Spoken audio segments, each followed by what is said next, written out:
Hey, Bob. Yeah. What's the word, Clay?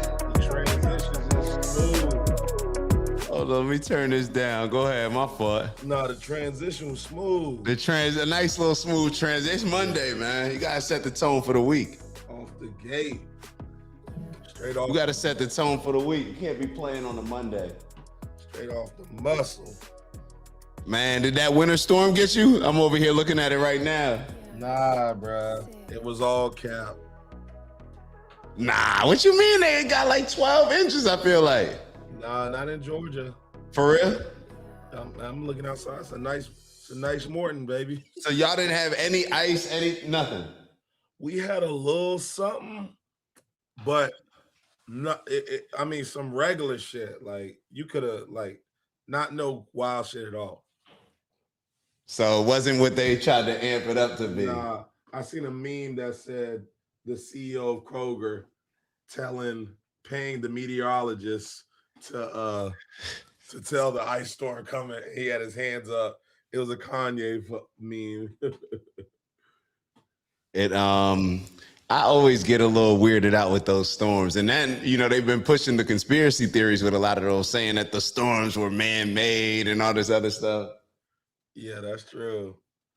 What's up? Man, another shooting though. Well, first and foremost, before we get into that, let's show some love to the chat. So as y'all are joining, please make sure that you like, and subscribe. As you can see, we got another heavy one to talk about. Well, will it be heavy? The situation is heavy. We'll see how the conversation goes. But let's see who's already tapped in. And once again, like. Y'all know we like to get as many different perspectives as possible. Let's make sure we boosting that algorithm with those likes as you're joining. All right, so let's see who we got tapping in early. Finn, of course. If someone is able to show me that what I think or do is not right, I will gladly change. Yo, it's like, was this just the common sense era with Marcus Aurelius? It's like, because that's what ends up happening.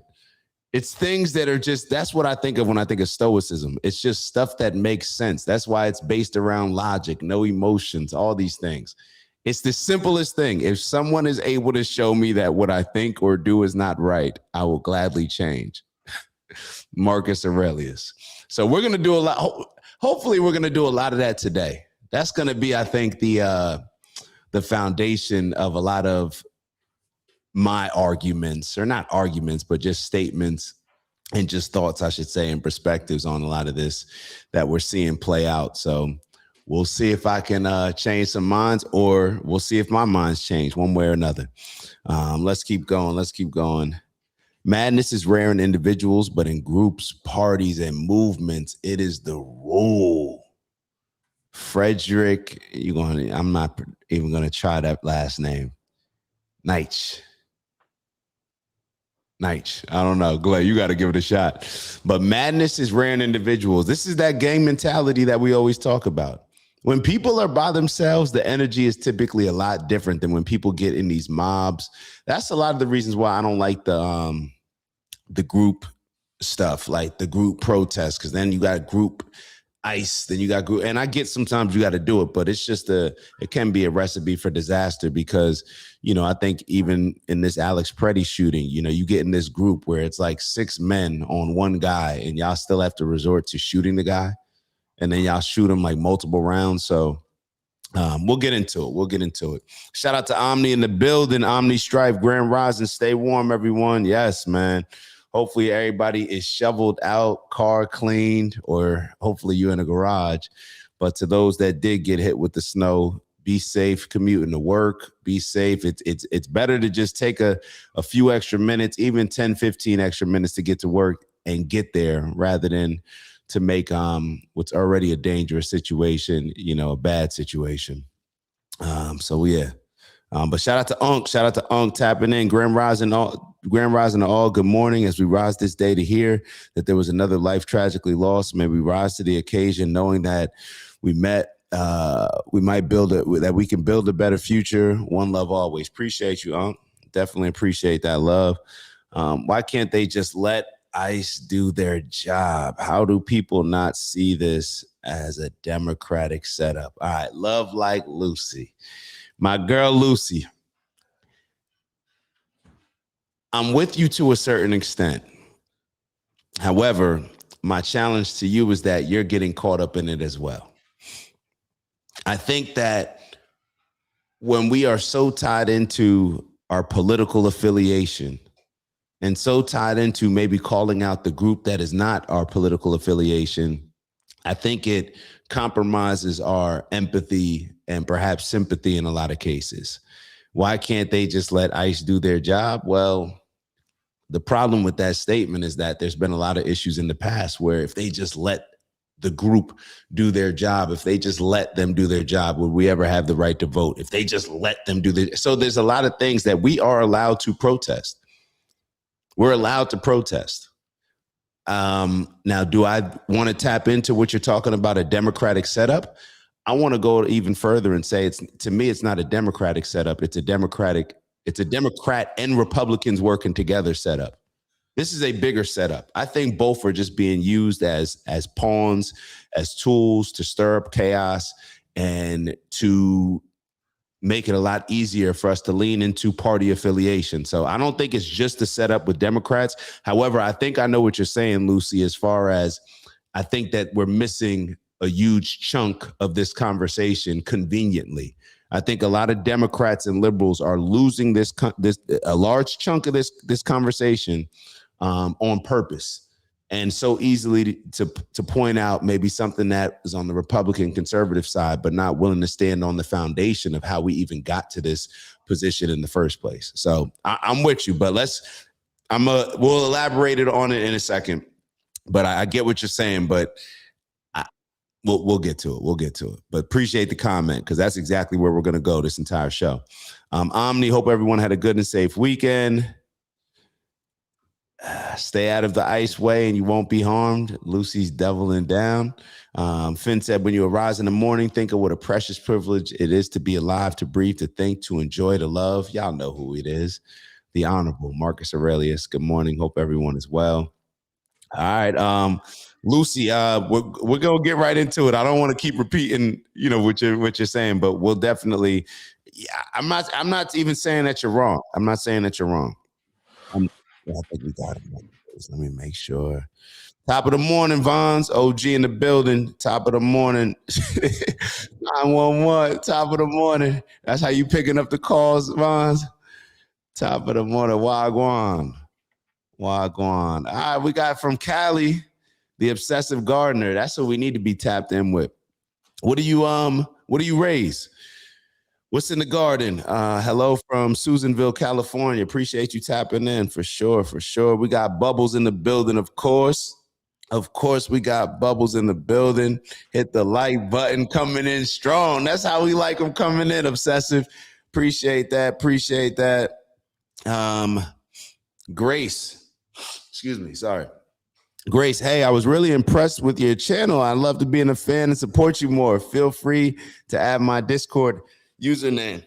Yeah, Glay, I think those are Are these bots? Yeah. Oh. Damn. Well, somebody else we need. I mean, can it still be true? Can I still accept the compliment? No, because I know you're so genuine. Yeah, I didn't know.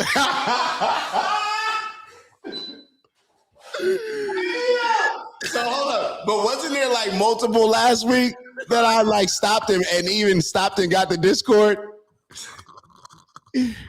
Yo, because I'm like, why is it an M on their page, but then it says Grace, and then I'm looking, it's like, hey, with the emoji Grace 093. It's like, wait, what? Oh, yo. So that's a bot. Is Grace 093 really a person though?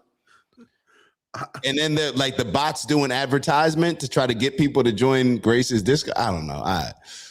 If so, I want to know how the bots work, bro. Maybe we could hire some bots because they clearly in here heavy. Yo, shout out to Lens. This is a bot too. Don't tell me this is a bot too. This is a bot too.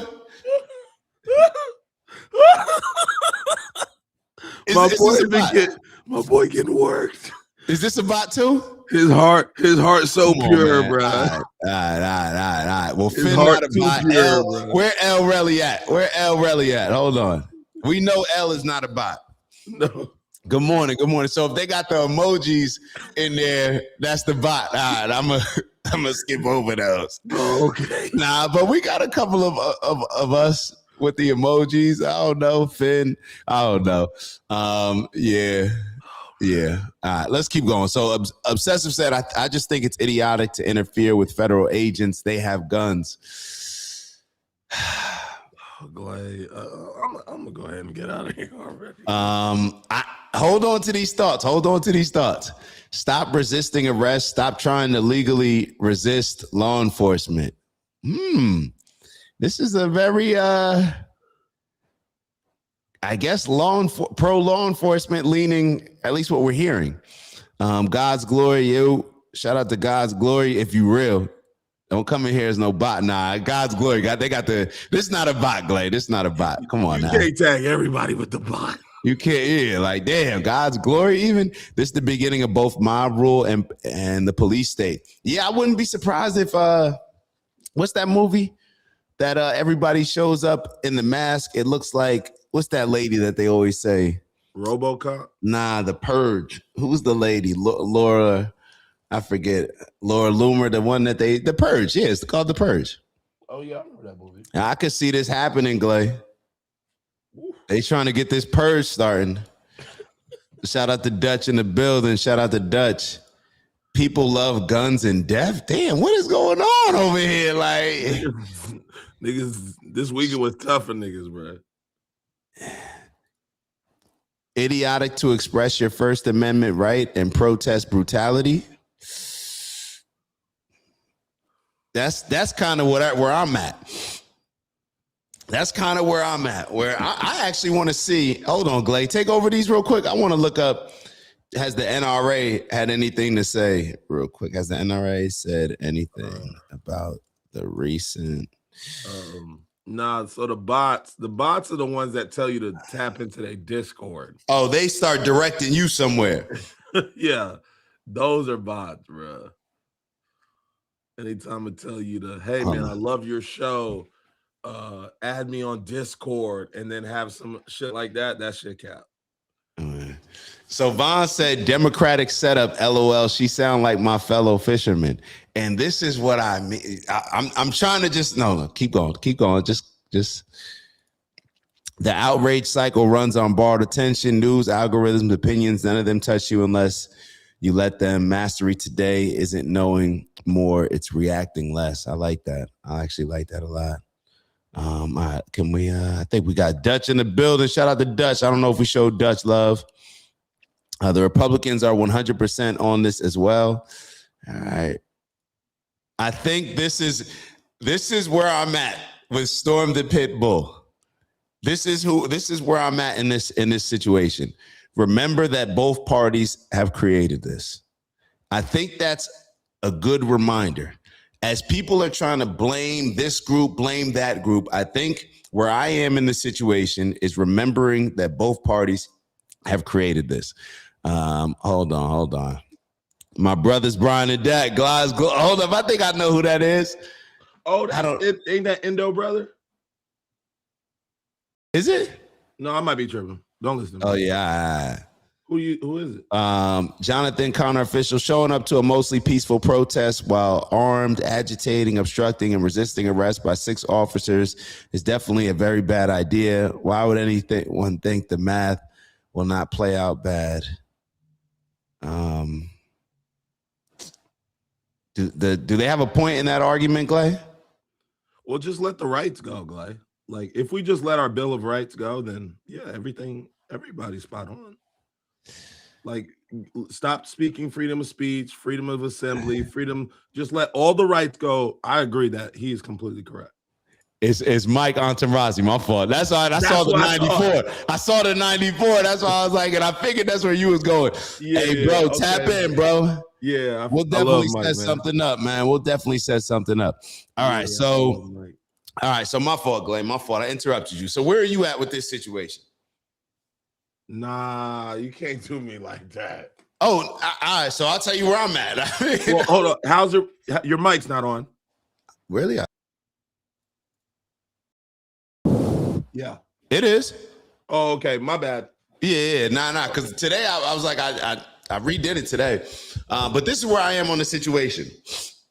See, I think about like, and this is what this video stood out to me where I think it was a senator in Minnesota.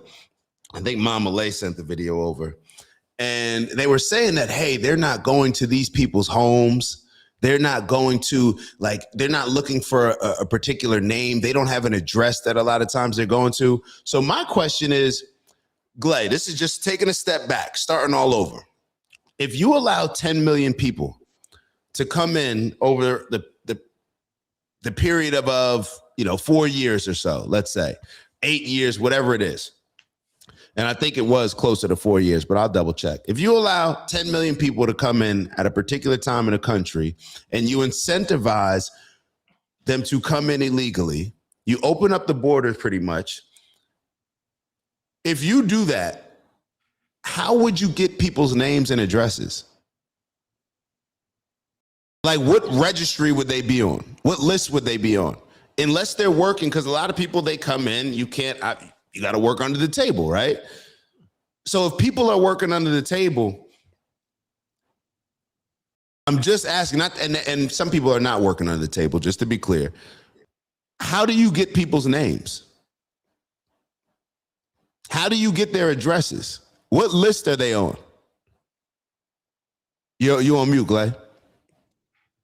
Testing. Yeah, you good. I don't know how the fuck I never thought of that. And this is because when she was saying it, and I'm like, well, damn, this is kind of like when you allow 10 million people to come in here, and when Barack Obama, he was the deporter in chief. I got a video from Barack Obama where he was speaking out strongly against, people coming here illegally. And he was actually harsher when it comes to words. Now, he didn't say it like using Trump's rhetoric. Trump will say like, yeah, they got shithole countries and stuff like that. But Barack Obama was very strong when it came to deportation. He said, look, this is my job. People need to be deported. And if you came here illegally, you're going to the back of the line. You're not gonna just be rewarded for doing something illegally. Mm-hmm. So then when you go from that to allowing 10 million people to come in illegally, and you and I have spoke about this before, where in my opinion, I believe that they just wanted people to come in here because they want to establish a new voter base. It's more people that will end up supporting if they gain citizenship, or their kids who are now born in America become citizens. They will be forever grateful to vote Democrat. So when I look at it from that standpoint, and when Barack Obama and the Democrats clearly, when he was in office, understood that you can't just allow people to come in here illegally, and he deported more people than Trump has, and he was known as the deporter in chief, how are you not intelligent enough to know that if you allow 10 million more people in here, that it's not going to create a problem? That people on the other side are not going to try to deport them. You just had one of your own, Barack Obama, deporting record numbers of people. So why would now, if you allow 10 million people in, why would you not think that those people there's going to be an effort to deport those people? And now if you don't have their names, or if they're not coming in through a legal process, these people, like, how would you even get their names? How would you understand? Do they register? Hey, I'm an illegal. Okay, you sign here. All the illegal people, just let us know exactly what your name is, your real name. Let us know exactly what your address is. And if we ever need anything, we'll come holler at you. So from a foundational point, that's what I try to address, because that's the only way that I can conceptualize or understand what's going on in front of us. But I think when you just zoom in and just focus on every situation as if it's not attached to another or not a part of a bigger play, we end up just getting caught up in, oh, well, it's the Republicans, they're assholes, or it's the Democrats. They just don't bring a gun to a protest and you won't get shot. Like, you get what I'm saying? It becomes very non-objective and biased. But if we take a step out, it's like, yo, this was clearly a setup. Like, this is clearly two groups working together to create some chaos, but you don't even hear the issue being addressed as far as like, how did you think that Republicans would deal with this? Let's say if it's just Democrat versus Republican, when Democrats allow 10 million people to come across the border and have an open border and are incentivizing people to come here illegally. We're like, there's no registry unless I'm mistaken. Yeah. So when I look at it from that standpoint, I'm like, oh, this is intentional. But see, then when I watch videos like I'm getting ready to show you, these people are called conspiracy theorists. But take a look at this. I just found this one. I haven't even seen the entire video, but I just saw what they were talking about. Take a look at this. So this is, Sam, I forget his name. Hold on. Did anybody say his name under here? I believe he's a comedian. Hold on. But somebody will write his name in the comments. You guys let me know if you know who this is. Write this person's name in the comments. I did see it under here before, but let's just watch the video. We're in the Bolshevik War right now, bro. And right now what's coming up is all the pride stuff is going to be, okay, so I had this woman come on my podcast. Her name's Mel K. She goes, I've been talking to some people in the intelligence, and they go, this gay pride stuff is going away. And the next thing you're going to see are immigration riots. This is going to be right around the next election. So hand to God, we do this episode. Next day, Starbucks is like, we're banning all the pride stuff. And now you start seeing these they're putting little breadcrumbs out, man. Little breadcrumbs. Oh, I saw this one thing in Chicago. Oh, yeah, illegal immigrants are upset about where they're staying. And these illegal immigrants who speak no English are holding up perfectly written English signs saying we're tired of how we're being treated.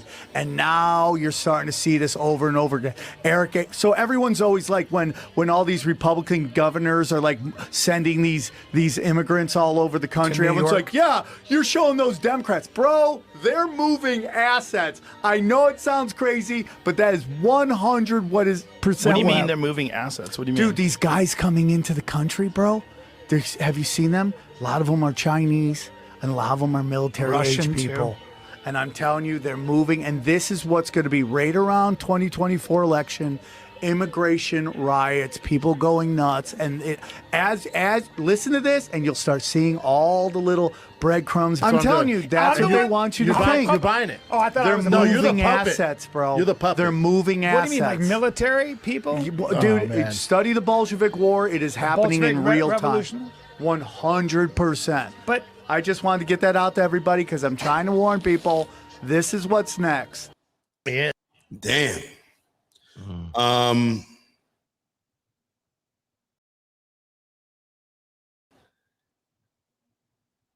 right, so Glay, I gave you enough context. I didn't dive all the way into my point, but I wanted to establish that foundational, like, truth. I guess is it truth? I don't know. I just really see this as a bigger play. I see this as a bigger play. And whenever there's a bigger play, I'm like, what are they trying to distract us from?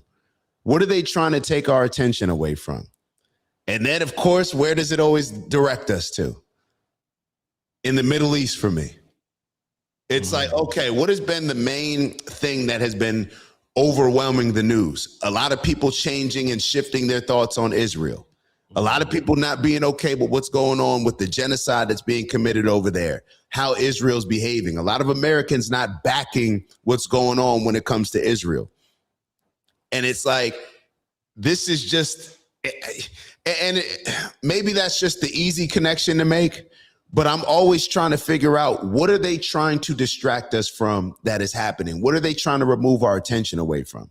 How are they trying to just create more infighting? So that's without even looking at the video from the shooting with Alex Pretti, the recent shooting. But what are kind of your thoughts on what I've said so far? Yeah, I mean, I definitely don't think it's a conspiracy. I definitely think that this play, this distraction, needless to say, and I don't think, for me, I don't see the shooting and the killing as necessarily like what the distraction is, but I do think the approach to how they're doing what they allegedly are doing in the intensity with the type of notion that they're doing it as is kind of the play that's getting so much more attention. But Say that part one more time. Say that part one more time.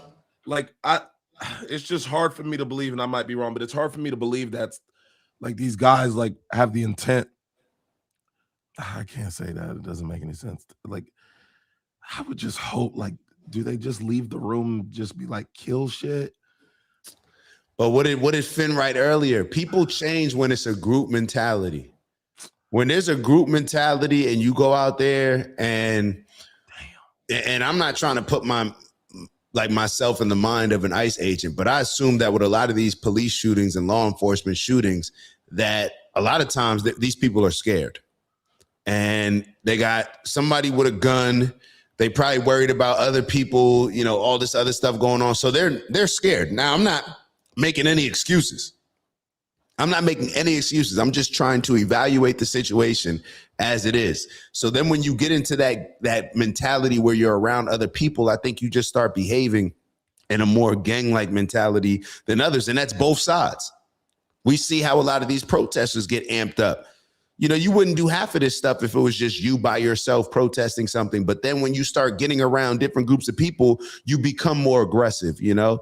Now, all of this stuff, to me, is a bit irrelevant to this guy, Alex Pretti. I may change my mind. The reason why I say it's irrelevant, because I didn't see him getting aggressive. I didn't see that. I didn't see him getting aggressive. Now, people can say that he wasn't listening to law enforcement. People could say that it's not smart to bring a gun to a protest. All of this stuff may be true. But does that just remove responsibility from the cop? It may not be smart to bring a gun to a protest. However, that's your right. This is why I told you we in the group had gotten an argument about this about a month ago. Mm-hmm. And I said, y'all don't give a fuck about the rights. And then because the rights are based on who the right is being put on.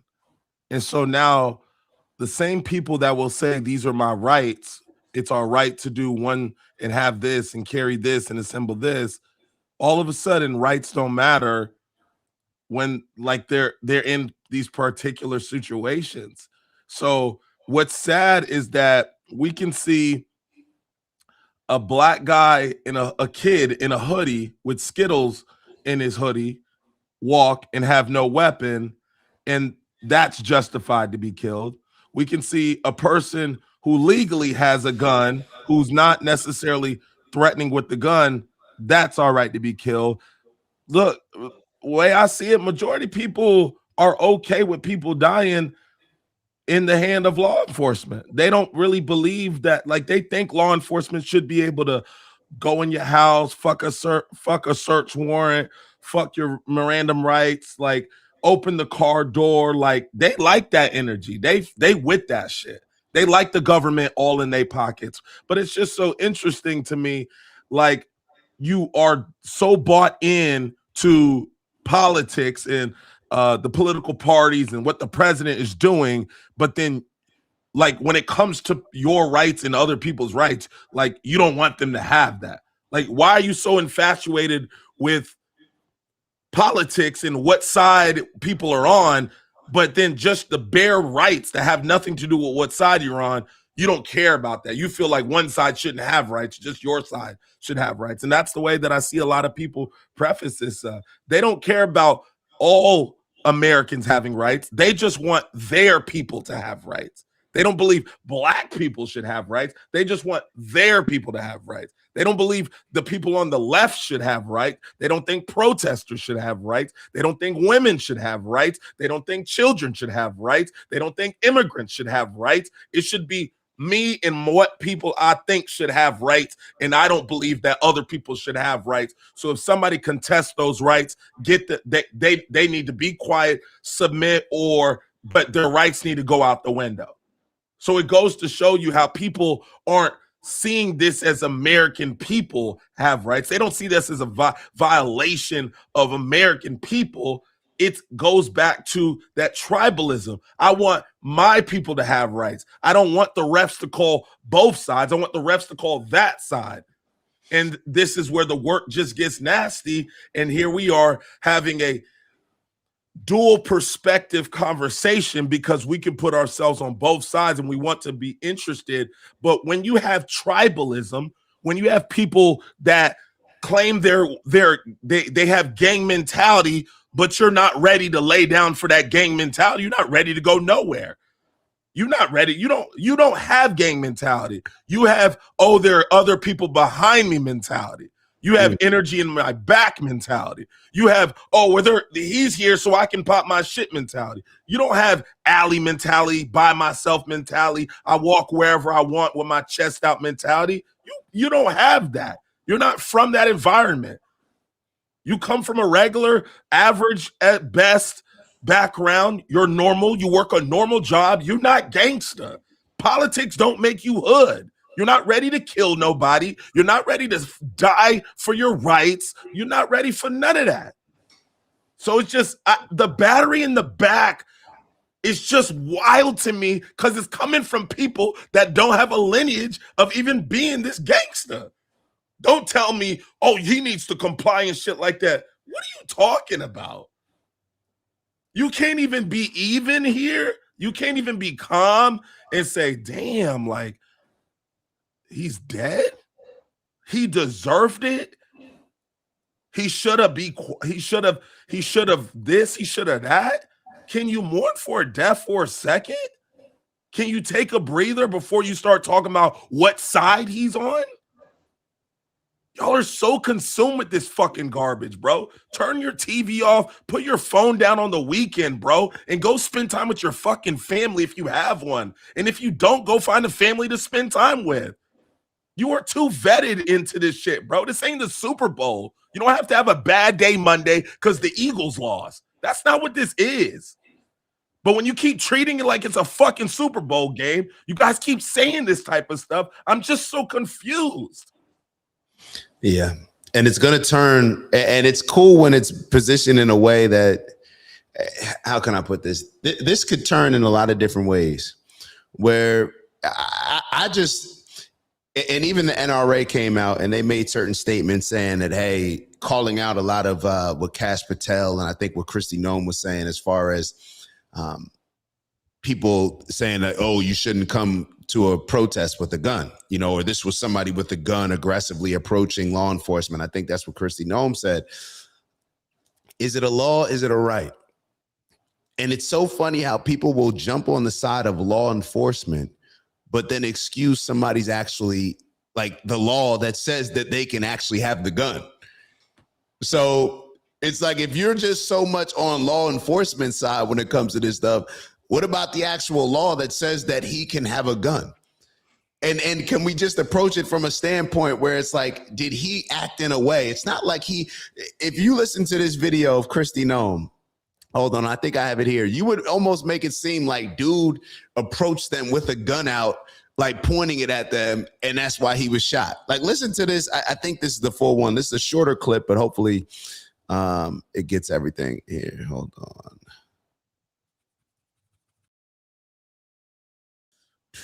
All right, here we go. He also had no ID. He also had no ID. This looks like a situation where an individual arrived at this scene to inflict maximum damage on individuals and to kill law enforcement. About hundreds. And there's another one that I'm going to play. Is that really what is that really what we saw? And this is what we'll do. We'll go through a longer video. So we have a longer video on YouTube. I think that'll allow us to kind of have a lot of these conversations that we're already having. So we'll go through, see different angles. But based on what a lot of people are saying, there was a Cash Patel clip where he's saying, you know, you shouldn't come with a gun to a peaceful protest. But perhaps is that so? You cannot have you're not allowed to have your gun on you. You are 100% allowed to have your gun on you. I don't understand this. You're 100% allowed to have your gun on you. And he didn't respond. And even when they were wrestling him on the ground, it looked like just a bunch of people that are just weak and trying to jump somebody while he's just sitting there. I think he was already pepper sprayed. Like, it seemed like he was just sitting there like this. Yeah, he was like, y'all niggas is weak as fuck. Yeah, Whatever. like I didn't even see what was the whole, you know what I'm saying? Like, so, and then they take the gun from him and then they shoot him and then he's already on the ground lying there. And then it's like pop, pop, pop, pop, pop. And people, But the whole conversation is about not like where we are as a society, not where our minds are to even see something like that and to have an officer do something like that. But it's just, why would you bring a gun to a protest? Yeah, well, I'm pretty sure. And what's funny is a lot of the people that are on this side, as far as why would you bring a gun to a protest, in my opinion, I feel like a lot of those people are the conservatives that if the shoe was on the other foot, like y'all supposed to be the gun-toting ones that, you know what I'm saying? So it's just, let's go through it.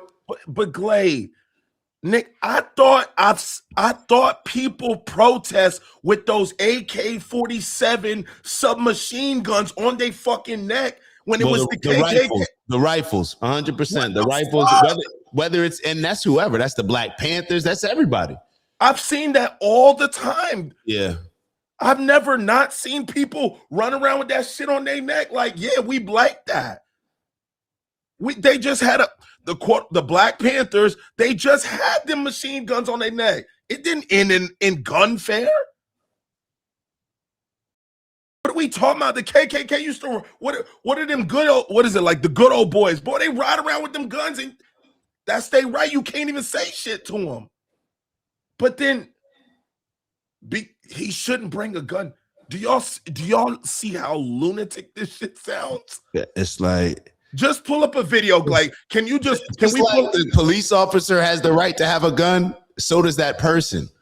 But it's like what you said earlier, though. People just want to just go 100% with ICE and just be in support. And this is what it's the gang mentality, in my opinion. It's the political affiliation. But we'll just go with the video. Hold on. CNN's Tom Foreman is here to walk us through what we're hearing from federal officials, but also what the videos show, including the new videos, because what they are saying and what the videos are showing are not always the same thing, Tom. Yeah, very much. I want to start with the very first statement made by the Trump administration in the aftermath of this shooting. It was a tweet by the Department of Homeland Security showing a firearm on what appears to be the seat of a car. And the tweet reads, an individual approached U.S. Border Patrol officers with a 9mm semi-automatic handgun seen here. You see the picture behind it there. This looks like a situation where an individual wanted to do maximum damage and massacre law enforcement. Now we have this new angle of the video that's just been cleared by CNN, and it shows the lead up to this deadly altercation. This is what I want you to take a look at. Of course, this is disturbing video. Let's take some time, though, and watch this together. Some things to note. As it begins, you see Pretti out there in the middle of the street. He shows up right in this area here. You start seeing him, and he is, at one point, using his camera. There he is, right there. And he's pointing to traffic, sort of waving traffic through. At some moment here, you see that law enforcement approaches him, and he backs away as they start moving up on him. He is not trying to move toward them. He's backing away. Then you're going to see one of these officers approach a woman near him and really forcefully shove her to the ground right there. Damn. And Pretti starts rushing over toward her. Now, they're both getting pepper sprayed at this point. He gets grabbed, and he's taken over to the ground here. I'll point out this is about 15 seconds from when officers turned to him. He's now on the ground. They are on top of him. The officers are all around. He does not appear to have a weapon in his hand. He doesn't brandish anything. He doesn't seem to do anything. And then all of a sudden you see one agent in the middle there. Look, he turns away, and that's when the shooting begins. One shot followed by, in our analysis. Hold on. I want to bring Mike in. Mike seems to have a different perspective. So we're going to let Mike tap in. We love him, Mike. Brothers. What's up, Mike? What's the deal, bro? What's good? What you think? How you seeing this one? So I don't agree with Cash Patel, not one bit. As an American citizen, especially in Minneapolis, if you have a permit, you're allowed to carry. So that statement, throw that away. But, I carry. I got a lot of my people that carry. When you take a gun class, the first thing that they stress is how you need to act when you are carrying. right? Responsible carry. Don't drink. Don't get into physical altercations with civilians. You sure as hell don't want to get into a physical altercation with a law enforcement officer. Now, we being the type of men we are, I know how we were raised. We were probably taught at some point in time, when you get pulled over, this is how you act. Whether you want to say it's wrong or we shouldn't have to act a certain way, or what have you, we know that we're just trying to get out the situation. We're trying to de-escalate. We're not trying to create a situation where we put ourselves at risk. When you know you got a strap on you, that is not the time to be tussling with law enforcement. Now, was he brandishing a gun and approaching officers aggressively, like the administration first came out and said? No. But when they tried to get him on the ground, when he tried to intervene, did he fully give up and spread his legs and say, "My name is Alex Pretti. I have a firearm on my left hip. Take me, blah blah blah. I'm not resistant." Did he do that? No. I don't know if he did that. You know for sure that he didn't do that? Because when I looked at the video, I didn't see him. Have you ever been pepper sprayed? Yeah. Unfortunately, I have. So you're aware when you're pepper sprayed, you're kind of discombobulated. That's what I saw. Now, if you saw him struggling, that just may have been something that, like, I didn't really see. I didn't see that as a struggle, but it may have, or I didn't see it as a strong struggle. But keep going. Let's grant him that. There comes a point in time where you got to use your voice. Hey, I'm not a threat. I'm laying down. I'm giving up. My eyes, I'm being pepper sprayed. I can't see. They'll instruct you further from there. But this is what I want to say, because whenever I get into situations like this, we have to realize that there's a gray area. You can protest. That is our right. Can you protest at a live scene where police officers tell you you got to go? This is an active operation. No, you can't. We don't have rights that supersede other people's rights. We don't have rights that supersede the law. The law is during a federal, during an operation, police are there. You can't get in the way. That's obstruction. That wasn't the first interaction with that man that ICE had that day. They had already told him to get back. So he put himself in that situation. So when I get in situations like this, and I'm a coach, my brain goes automatically to, how can this be prevented in the future?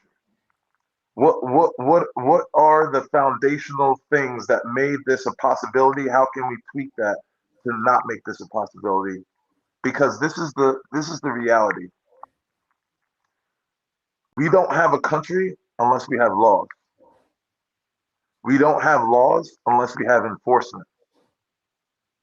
So to have enforcement, we have to give some type of enforce and give some type of immunity to civilians who dedicate themselves and who vow themselves to trying to uphold the law to the best of their ability. That's the only way that we have a country.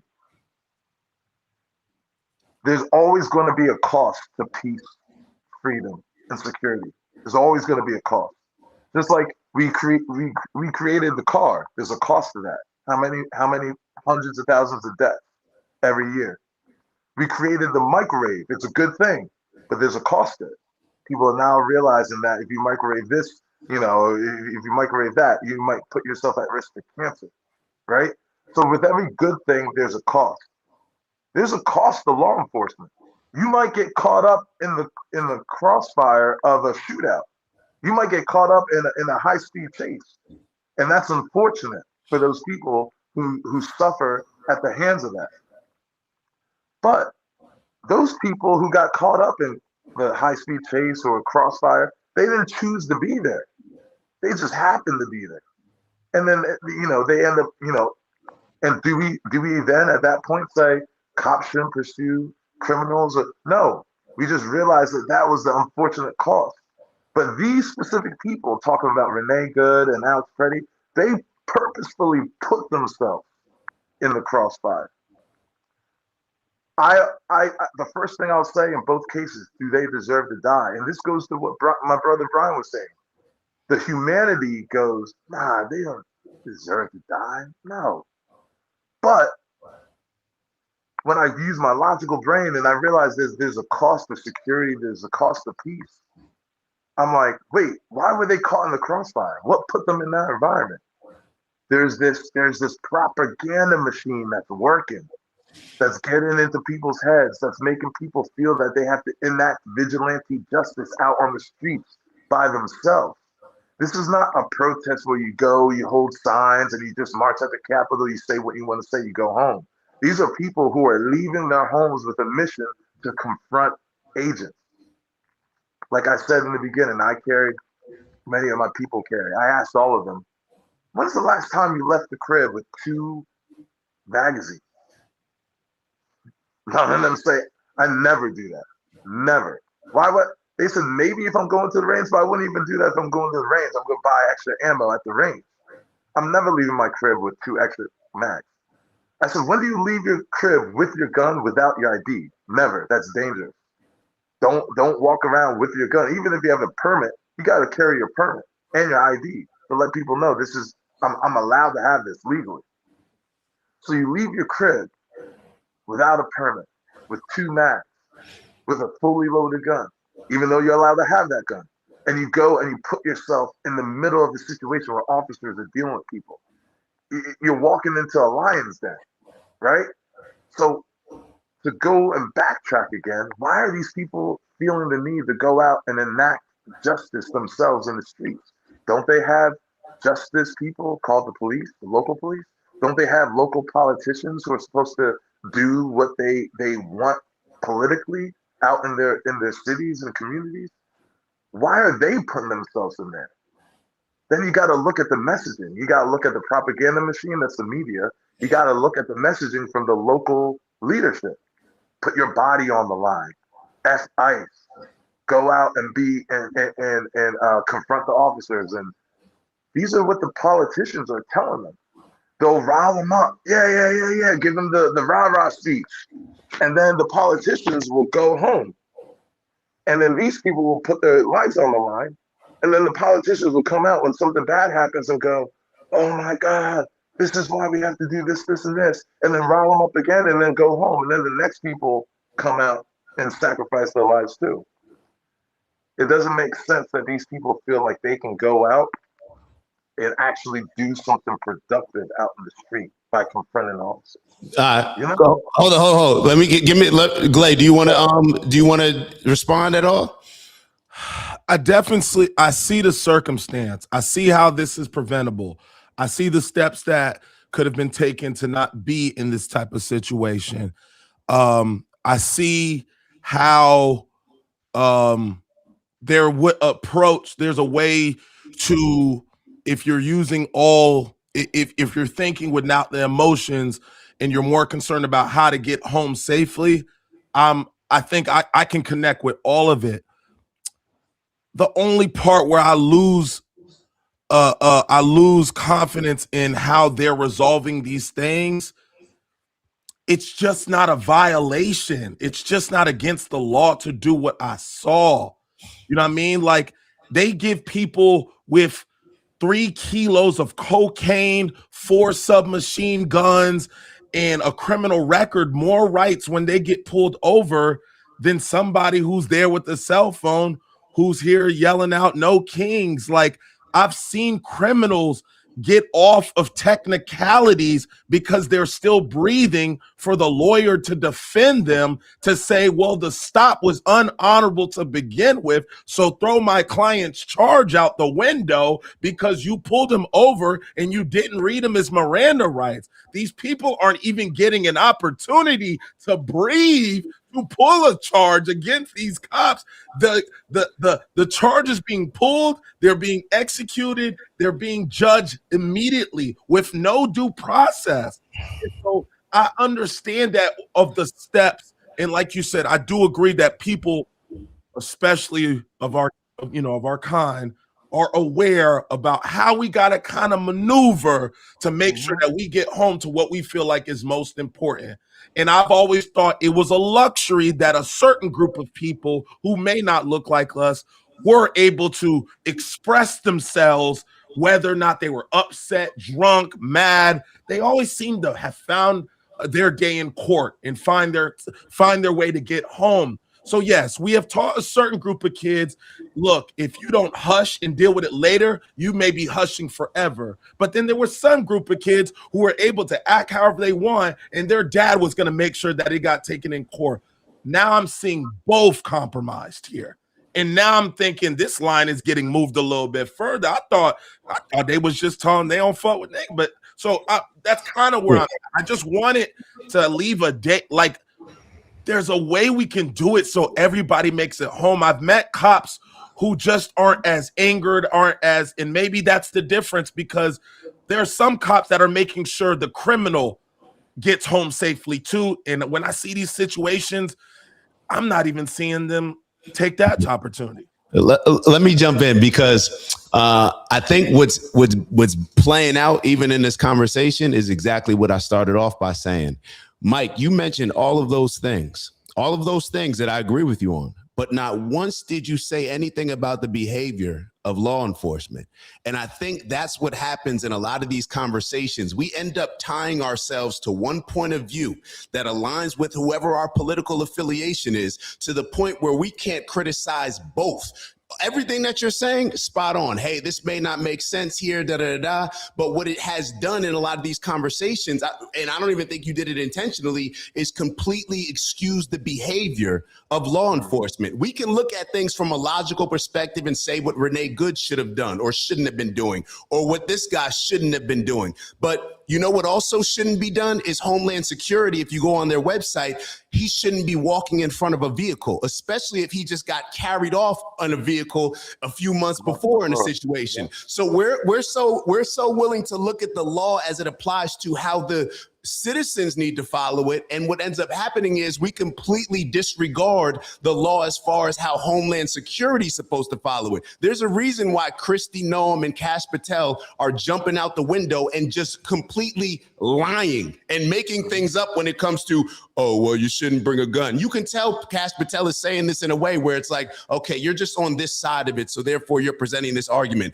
Kristi Noem's jumping up here lying. There's a reason. If you don't know what happened, then don't comment on it yet. But when you present a story one way and one-sided, it shows me that, hey, you're trying to misguide people. So even though they may have been bugging on that side, there's still no accountability on this side. So that's my mindset when it comes to this stuff. You can sit here and criticize, hey, man, you probably shouldn't be approaching this way, but we should also look at law enforcement and say, this was a cowardly move. The Renee Good situation, you did not need to shoot her. Matter of fact, it's a violation of what Homeland Security rules are. And that police officer violated those rules. That police officer, after he shot that lady, he didn't run down and try to serve that citizen as a civil servant. His energy was off. So there's a lot of different things to connect here. But typically when we have this strong affiliation to one group or another, we find ourselves arguing or debating our point without ever acknowledging, like, okay, there was also some things done wrong on the other side. So that's how I look at this situation. Should he have approached it with a gun and two clips? If I was going out to a protest, this is why I don't even do protests. I think they're the silliest things. However, if I was going to a protest, I would never go to a situation like that. There's also some dickheads that are on the other side. There's also a lot of conservatives that like to carry weapons. So it may not even be me bringing my gun, let's say, for an officer. It could be for somebody else out there. The same reason why you may carry your gun to the grocery store or in the day-to-day. You never know when this situation is going to approach. So I can't hold the accountable, the citizen only accountable to the law, but then not extend that at all to law enforcement, who, in my opinion, that was a cowardly act. There were 6 of y'all on top of one person. You removed the gun, not only shot once when the guy was already laying there, but then shot like 6 more times after that. Yeah, that I agree with you 100%. And I didn't intentionally do that, but and leave the accountability of the officers out of my explanation. But this is what I've realized over the years, because when I was younger, hot-headed, when I knew I was right in my head, I was right. You couldn't tell me nothing. And then I got in a couple of situations where I was right, but I still ended up losing. Because it didn't matter about if I was right or not. It mattered what the reality is. And I agree with you legitimately 100%. But then I've seen situations where this plays out over and over and over again. And guess what? Law enforcement never gets held accountable like the regular civilian does. We can say all we want, whether Alex was aggressive enough or not. And as soon as it gets to the point where there's a court involved, the law is always going to side with the law enforcement officer, because for two main reasons. One, they want to let the others know we will protect you. We don't want you thinking out there, should I use force? Should I not use force? So we'll protect you. And number two, they want to recruit more people, and they don't want to look like they don't have their own people's back. So just like our parents used to tell us, even if you're right, even if you don't think you were speeding, even if you're this, you're that, yes, sir. No, sir. Here are my hands, right? Don't make any sudden movements. That's how we have to go about this situation, not because of right or wrong, but because of the law. There was one video I watched Brian talking about from maybe months ago when he's talking about morality, right? We all have different morality. We all have different ways of thinking that this is right, this is wrong. So we can't get into a morality battle or a morality argument. We got to get into a law argument, because there's only one law that we all are under. And the law says, even if I struggle, even if they go, I'm arresting you, and I pull my hand back, and I don't even hit the officer, but he tries to grab my arms, he grabs my arms, and I pull my hand back. At that point, that's resisting. And if you're resisting and then somehow you are around a deadly weapon, I don't even have to have a deadly weapon. They can say hands up, my hands are up, and then I go to pull my pants up and they can shoot. And as long as they say they feared for their life, guess what? They're going to get off, and then I'm going to be gone. So if that's the case, that's where I'm operating from. How am I going to get a situation like this where the guy ends up walking away? Because I guarantee you, if he lay there, as soon as he knew he was being tackled, and all the pain he was in and the confusion, if he lay there and he got beat up or anything happened to him, but he survived, he would have been smiling at them, filing a lawsuit, winning 10, 15 mil because they beat him for no reason. No, bro, I'm with you on I'm with you when it comes to a lot of these situations, bro. And even when, we always talk about how black people, you grow up, especially as a black man, you learn like, hey, you don't argue with a police officer. It doesn't matter who's right and wrong. 100% when it comes to that. 100% when it comes to that. However, I also think that now that we have the ability to look at video, there needs to be some pressure on a lot of cops, because this situation may not be a situation that we deem important enough to us to where people should jump out there and protest. But there may be a situation that is important to us, that is important to you, where you feel like, you know what, I need to go out there and protest. And you know what, if I got one and other people can carry, then I'm gonna be carrying too. So it's easy to just look at this situation and not look at the officer at all. With Renee Good, does it make sense for you to, like, that was dumb as hell what you did? Dumb as hell what you did. But you shouldn't have been shot, and the officer was wrong. Like, two things can be true. Multiple things can be true. But what we end up approaching these things with is like, oh, nah, well, what did the Republicans say? All right, yeah, I'm with that. What did the Democrats say? And there's enough dumb people on both sides for, if you're a logical thinker on your side, for you to point over there and be like, look at these idiots doing that. You know what I'm saying? So I'm totally understanding. However, I just think in all these situations, let's approach it. Let's remove our bias from it and look at it as objective as possible. And what happened in this situation? Because it may be this type of situation. It may be, I think, the Philando Castile situation. I think that was in Minnesota, where he didn't do anything. You know what I'm saying? And he got shot in the car with his kids. So I think there's enough reason to be able to shine the light on both. And Donald Trump actually was one that came out surprisingly, and he called out the Renee Good shooter. He said that there were mistakes made. And a lot of people were upset at Donald Trump for saying, like, well, why would you say that? Now law enforcement isn't going to be as confident in doing their job. Well, you got to call a spade a spade. If law enforcement, perhaps it's almost like when you make a mistake in the game. We can all relate to this. When you admit that you made a mistake, instead of trying to hide it and say, well, he approached the officer aggressive when he had a gun. It's like, yo, what happened?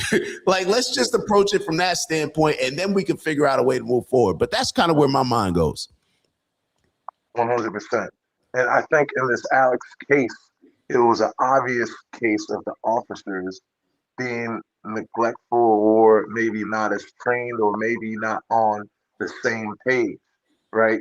Because if you slow down the clip, you see one officer disarm the man, but you don't know if all the officers knew, right? There was a lack of communication. I'm glad that you just brought the fact that we all played a team sport. What did they tell us? Communication is the number one thing, right? That goes to a lack of training. You could say that the lack of training was the issue. You can also say, if you listen to the audio of the clip, you know how much chaos was going on with people blowing whistles, people yelling, those whistles are, man. So you're creating a chaos, an environment where the officers they're playing. It's like you playing an away game, right? It's a very chaotic situation that when I look at it and I'm shaking my head because trying to take my bias out of it. I just had a friend of mine who's a cop in Delaware. He was just killed a few days before Christmas. Damn, sorry to hear that, bro. He got a 2-year-old. He got a wife he left behind, and it's one of those things where the dude purposefully targeted officers, right? So when I'm thinking about it, as a man, I got my family, I got my kids. I'm trying to get home that night, right? So if I see a dude and he's struggling, I know there's a bunch of crazies out here, and so I'm looking at it from his perspective. I'm also looking at it from the perspective of the man who thinks he's doing something just, right? He thinks he's fighting the tyrannical government. He went out there with his gun and extra clips, and even if it was for show, even if it was just to make him feel like he's doing something, you know what I mean? I definitely thought it was for that. Yeah, you get what I'm saying? Yeah. Some people like when I heard, oh, he went out to inflict the most harm. I'm like, you can't tell a man's intent like that. He could have just like put on his gear and his eye black just because he felt like he's doing something. But I'm like, the chaotic situation puts people in a gray. And when you're in a gray area like that, where it's a line and you're not over the line, but you're not behind the line, you put yourself at risk. And as someone who has a lot to lose, I'm not going to put myself in that situation. Yeah, I agree. I don't. You won't catch me at a protest, bro. There's so many other ways to bring about change than that type of protest. Like, unless it's one where the entire community, like you see, like a Greenland, like how all of them were marching, basically saying like, nah, we're not for sale. That's different. When your protest is largely based on protesting law enforcement, I'm definitely not going out there for protest. I'm just not doing that. You know what I'm saying? So I get it. I get it from all sides. Bro, and I think, go ahead. Let's take a further step back real quick, and I'm gonna let y'all guys rock out. But what are they really protesting? But see, and go ahead. I want you to, because somebody actually just wrote that. I think Joe wrote that, so I wanted to get to that point. Go ahead. Yep. This is the part that's crazy to me. Y'all know me. Y'all know that my parents are immigrants.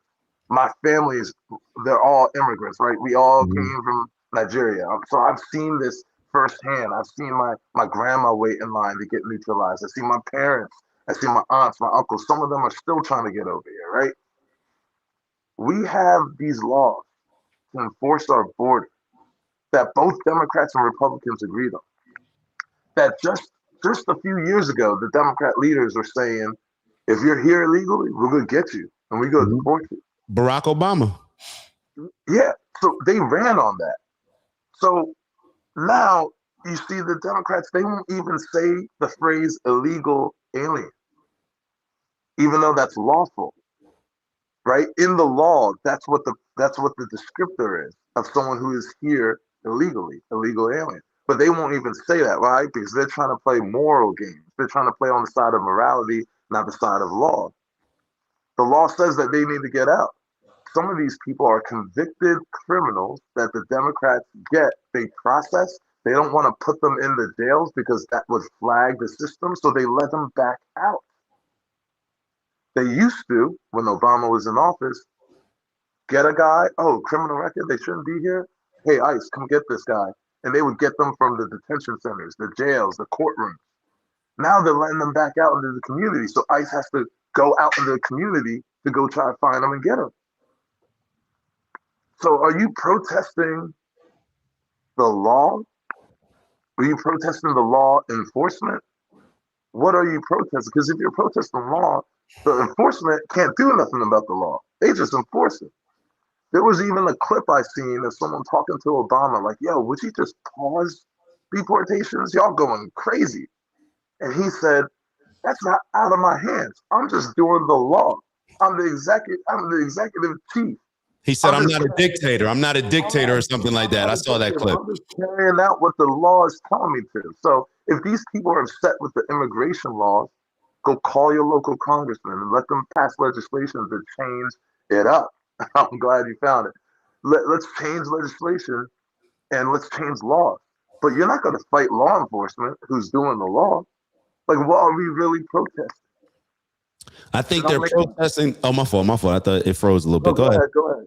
I think they're protesting the results of them getting finessed and bamboozled, like you said, by the Democratic Party. That's why I started off this show. It's like, what do you expect when you bring 10 million people here and you incentivize them to come? You're at risk. This is like entrapment. You decided to bring these people here, knowing that we don't have the infrastructure, knowing that there's going to be a big push for them to get deported. You didn't care about them bringing their kids to the border, taking them on these horrendous journeys, risking their lives to come across the border. Democrats and liberals did not care anything about that. They incentivized these people to come here for the Democrats' personal gain, for their political party's gain. So hopefully they'll end up voting for them or their kids will end up voting for them. They incentivize all of this and then want to sit back and act as if, well, yeah, now how you guys are going about it. This is why I said in the beginning of the show, of course you don't have an address. How can you have an address to somebody that's here illegally? Like there's no name. They don't register. They don't say, hey, I'm an illegal. You know, where's the illegal list? Where's the sign-in sheet? There's none of that. So totally, I'm totally with you when it comes to that side. Totally with you when it comes to that. So I would like to just end with this. We have to see local leadership stand up and help bring the chaos down, right? Because like I said before, there might be incidences here and there. I think for the large part, ICE moves without incident, right? Because you can see all the people that they deport and all the people that they get in, and you see just minimal amounts of incidences. But the most amount of incidences that you do see are places where local leadership are not working with the federal. So I think local leadership, we have to hold them accountable to tell the people to calm down. We have to hold the president and his administration accountable by getting these officers on the right page where they are expressing the fact that they are trained and they are doing what they're supposed to be doing. But hold on. Because you may be missing. But my question would be, why are they in Minnesota? Why are they targeting certain areas where it seems like there's people, the politicians are not working? There's plenty of other places they could be going. Plenty of other places they could be going. I want to challenge you to look up where ICE has been in the past 3 months. I've seen videos from Louisiana. I've seen videos from Texas. I've seen videos from North Carolina. ICE is operating in other places. It's just the media doesn't have stories from those places, so we're not hearing it.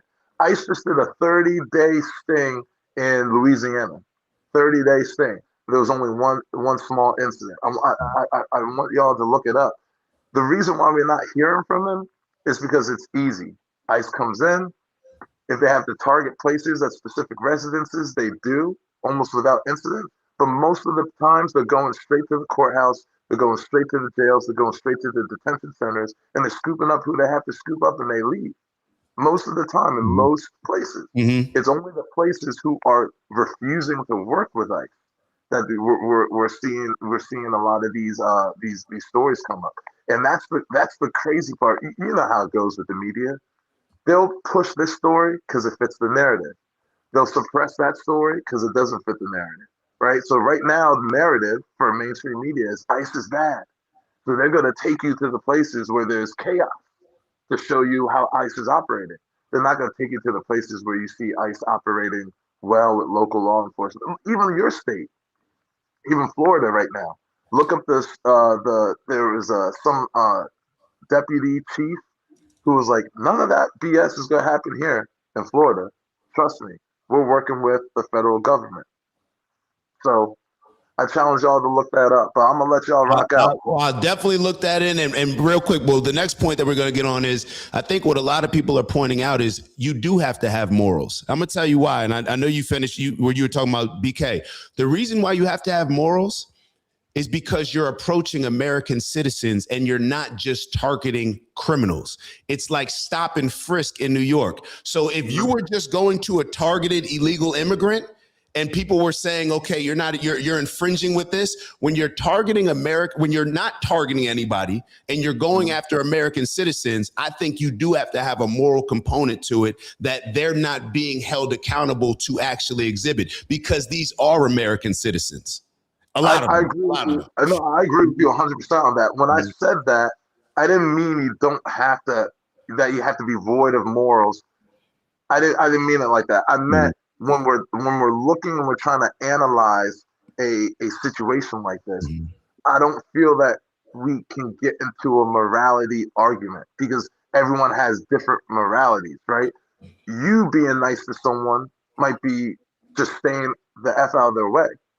Being nice to someone else might be saying good morning and helping them out. No. I'm not talking about being. I'm talking about a decency that should come with the courage of law enforcement. Law enforcement should not be the aggressive. We've seen all this stuff where they're approaching all aggressive. We've all seen cops like this. Their approach should be to de-escalate. That's your job. You serve the civilians. Yeah. I didn't understand you. Now I understand you fully. Do I agree with you 100%? I do. Am I also logically thinking in my brain that these law enforcement officers are people just like we are people who, they're not. They're not. They are. Once you put on that badge, you're not. You're held to it. Just like how little kids look at a police officer different when they're in their uniform than another person. Those police officers, once you put on that badge, you're not a regular person. You're not. When I said regular person, I don't mean that they should be held to the standard of a regular person. I'm just accepting the reality that they are a regular person. And that reality is where I always do my risk assessment when dealing with them. Does that make sense? Because I agree with you. They should be held to a higher standard. That's part of their oath. Held to a higher standard. They should be. But the logic in me and the reality in me goes, this dude just got beat yesterday with a shovel by a protester. This dude is now on 6 weeks without seeing his wife and his kids because they staying out here on this operation. This dude, his daughter got leukemia, and he working this job because he needed a higher paying job. And he's worried about his. So like, there's a lot of things going into how these officers are approaching these people. A lot of the times when we see clips, the clips don't show the full picture.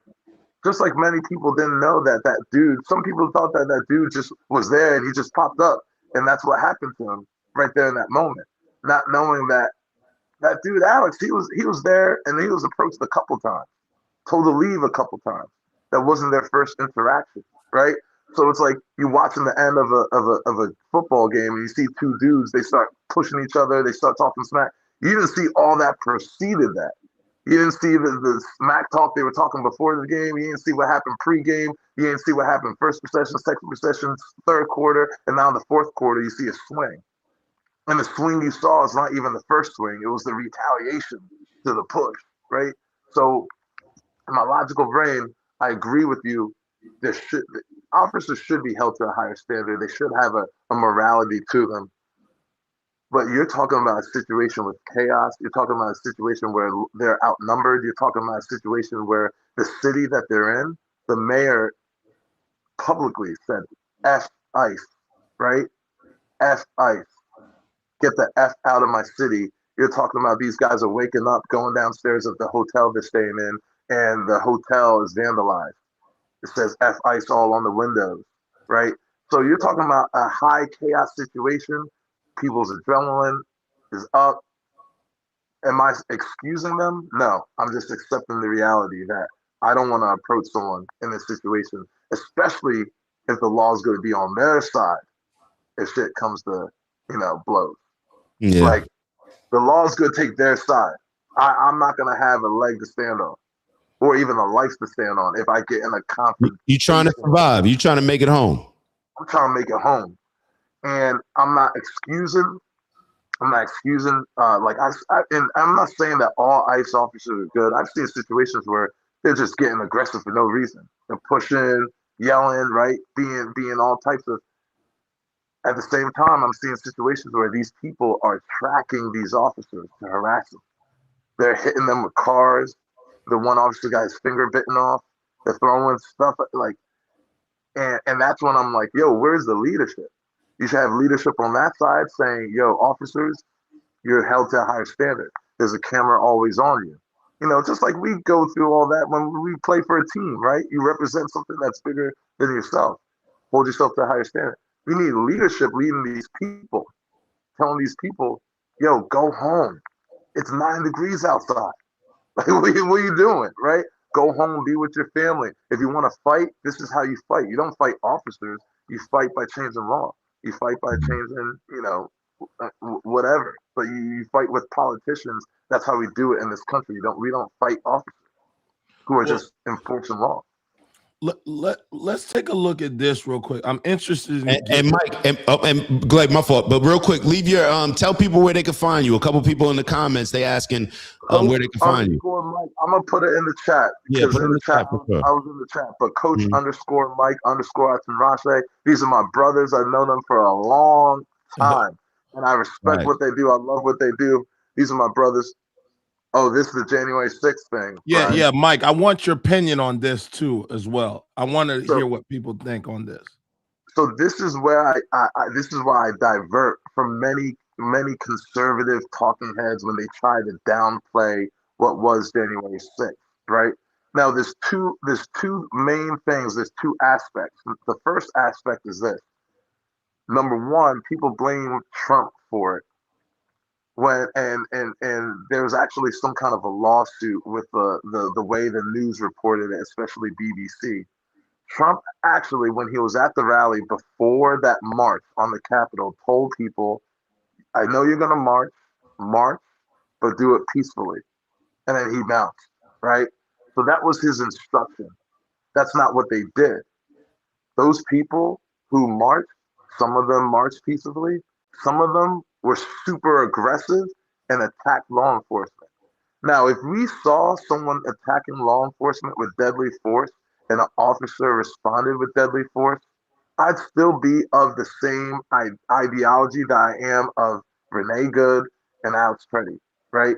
It doesn't matter. You attack an officer and the officer is fearful for his life and he responds with deadly force because you have deadly force, you put yourself in that gray. I don't believe if you punch an officer that you should lose your life. Should you go to jail? Yes, that's assault on an officer, but a punch is not deadly force. You get what I'm saying? So I'm of the common sense, logical side of things. I'm of the opinion that no matter if it's left or right, you attack an officer, you deserve to be punished. You attack with deadly force, you put yourself at risk of being dead. In the Renee Good situation, I tell everyone this. I said, if she slapped the officer and tried to run away and they shot her, officers are at fault 100%. If she kicked, if she spat and tried to run away and they shot her, they at 100% fault.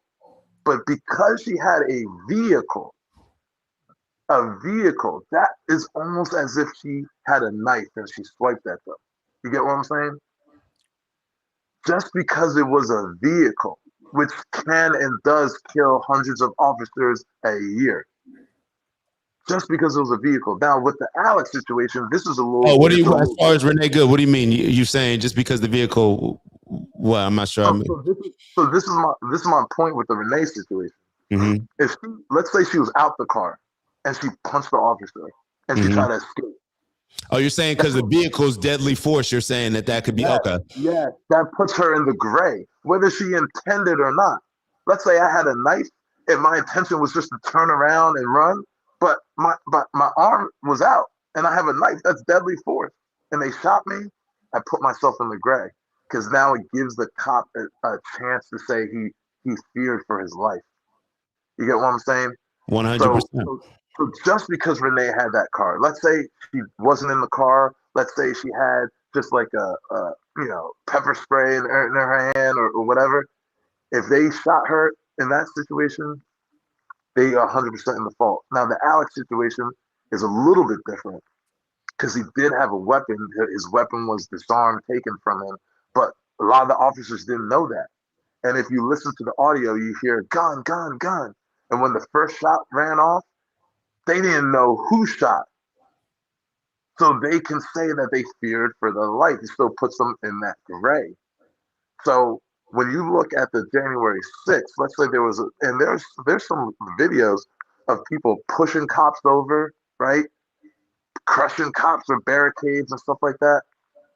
That is all punishable by assault on an officer. But if any of them had deadly force that could threaten the life of the officer, and an officer responded with deadly force, I'd be having the same conversation that happened by Alex Pretti and Renee Good. Let me chime in with Renee Good. And this is what I mean as far as like when we're on one side, we can kind of miss the other side. Yeah. You said we can say all the things that we're critical about Renee Good on, the things that she did that were dumb as hell. But you know what also put the officer in a position to where now we could consider that vehicle a dangerous threat is he walked in front of the car and violated Homeland Security's rules. He violated Homeland Security's procedure. So I'm not saying that what Renee Good did was smart or anything like that. But it's okay to be critical of the things that Renee Good did and also see that this dumbass officer, he put himself in a position that he knew he shouldn't have, because now when Renee Good is trying to speed off, you clearly see this lady acting erratic and you go and stand in front of her car. You clearly, like you said before, these are the same people that have been causing issues at these ICE protests for a very long time, right? So you think the proper thing to do is to stand in front of her car. It's not. And you can't stop. And it's also in the rules that this is not my rules. This is Homeland Security on their website. You cannot stop a person. You cannot stop a vehicle by shooting somebody with deadly force. And in my opinion, when you look at that video, and this is the problem when we can't just look at it from a moral standpoint and just say like, yo, she was dumb as hell. This officer shouldn't have put himself in this position. And she also was clearly out of his way. And he shot at least 2 more shots after that first shot when she was clearly out of the way, no threat. Now people can sit here and say, okay, this was a split-second decision. I get all that. However, it's still a mistake. You know what I'm saying? You could say, hey, this is a difficult position to be in, but it's a mistake. So I think when we just get caught up in just calling out one side of it, it doesn't help. It doesn't help. It only helps when both sides are able to call out the BS or the things that could have been done better on both sides. Just my opinion, though. No. What's funny, bro, is I agree 100% with your assessment. I just have seen this play out where they're going to side with the officer, and what they'll do is they'll come out with a statement further protecting him, saying, we are going to train this situation even better in the future. You've heard that, right? I can't say this. You're absolutely right in the past, but one thing that I got to call out and give Trump credit for, he said that there were mistakes made. Oh, yeah. And I'm glad he did. And I was surprised by that, actually. Me too.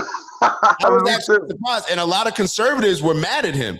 We're mad at him, yeah, but that's what you need to do as the commander in chief when you lead both sides. So I agree with I agree with what he said, and I agree that the cop put himself in that situation. At the same time, though, we have someone who is dead, and we have someone who's alive, who's most likely not going to face criminal charges. Most likely. Yeah, you're saying just do what makes sense. It just reminds me of like after the Mike Brown situation.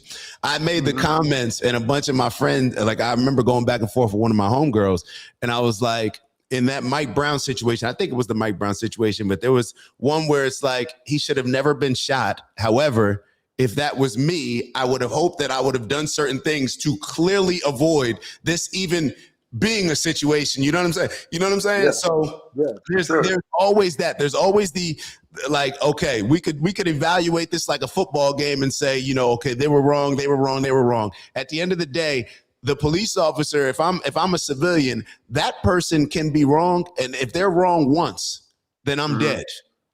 Yeah, I can't be wrong. You know what I'm saying? So I get what I 100%. I'm not saying that at all. I want you to consider this too. You were a defensive back. You played safety. You have the skills. You had the skills if you wanted to play linebacker. I would say, just by watching you and knowing your game. But what if you had to play outside linebacker in a 3-4 type of defense? I'm not saying that you wouldn't be able to find your way, but it's not your place of comfort. It's not exactly what you had trained for. I hope we realize that this chaos and this situation that ICE is in now is not the environment that they have been trained for. They haven't been trained for interacting with civilians at scale in the streets like they're doing now. Like, I hope people realize that, right? They're not trained. I'm not saying that they're not trained, period, but they're not trained for this specific type of interaction. They're not trained for civilian matters. Local police are. Local police even know the community better than these people who are coming from outside the community, right? Why aren't the local police getting involved? Local police should be there assisting with all of this. All of it. It don't make sense. Yeah. It don't make sense. It does make sense when you got Democrats who reminding us where the running out here saying defund the police and that mindset. That's why it goes like, bro, I'm with you when it comes to that type of stuff. Because and this is why I started off the show saying we got to remember how we got in this situation in the first place. They trying to stoke the fire. This has always been a Democratic play. Democrats wake up excited about situations like this, not necessarily that somebody was happy that somebody was killed, but to use it now as a rallying cry for why the police. So I get all of that stuff. They're both. I just want us to get to a position where we could just call out stuff on both sides. But like it said, goes back to your point. That ICE agent who shot Alex or who shot Renee Good, they're alive. Yeah, they're alive. So perhaps that should give us some caution when we're getting involved in a lot of these protests, especially when you're protesting law enforcement. Like, you're going to put yourself in some positions that likely could end up not in your favor. Of course, 100%. All right, fam. I'll let y'all rock out. Easy, man. We're gonna have to bring you back on. We're gonna try to start doing more of the nightly show where we do more of a panel. So you and I, we've discussed that. If we could rely on you, you gonna lock it in maybe once every couple of weeks. All right, say no more. Say no more, bro. Fam. Appreciate you, bro. Always love. All right, brother.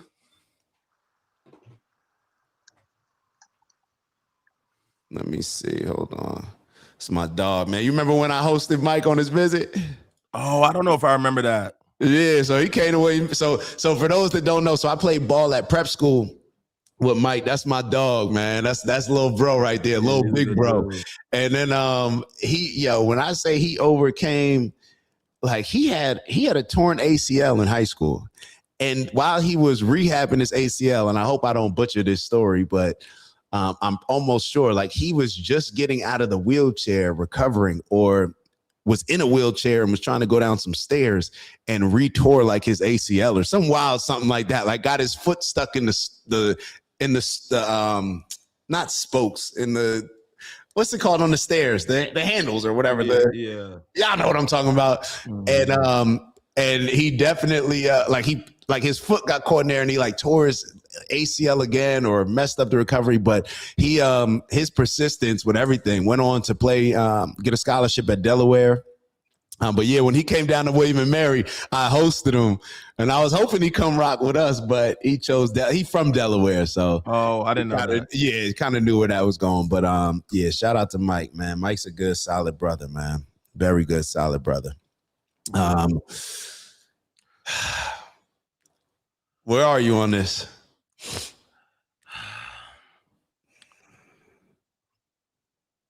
I can't get down with this comment. Which one? These idiots. Did I put this on the screen or did you? Yeah, that's been up there. Oh, okay, my fault. Yeah, I can't get down when I'm watching January 6th.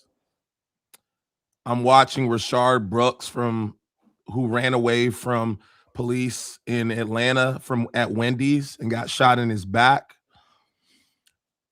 If we have a training issue, then say that.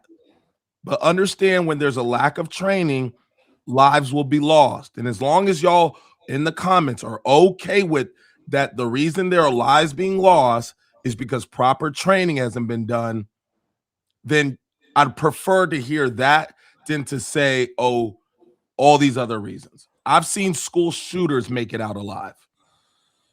I've seen church shooters get stopped get put in the back of a car in South Carolina, drove to Burger King, and taken to jail comfortably. I don't understand why when somebody doesn't align with your political agenda, it's okay to watch them be executed. This is why I don't get down with the politics shit, because this shit all morals are out the window when these people start talking this way, bro. We've seen school shooters, mass shooters, get put in the back of a car calmly with a rifle around their neck. And y'all gonna sit here and tell me a guy with a cell phone with 6 people on top of him is a fucking threat?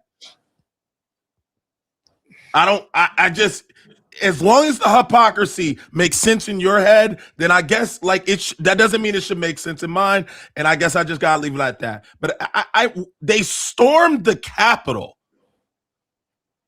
pushed every barricade back, pushed every cop, stood on Nancy Pelosi's desk, set us up. This is our country. And they all got to go home and live. But a guy, because he doesn't align with your political agenda, gets popped, and y'all are saying, well, he should have complied. It's like, guys, this looks bad when you side with this stuff, when you know what's been done in the past. It looks awful. I'm okay if you say, yo, y'all were tripping there. Y'all not even willing to budge on your perspective. January 6th, it's all right, but this guy, he should have complied.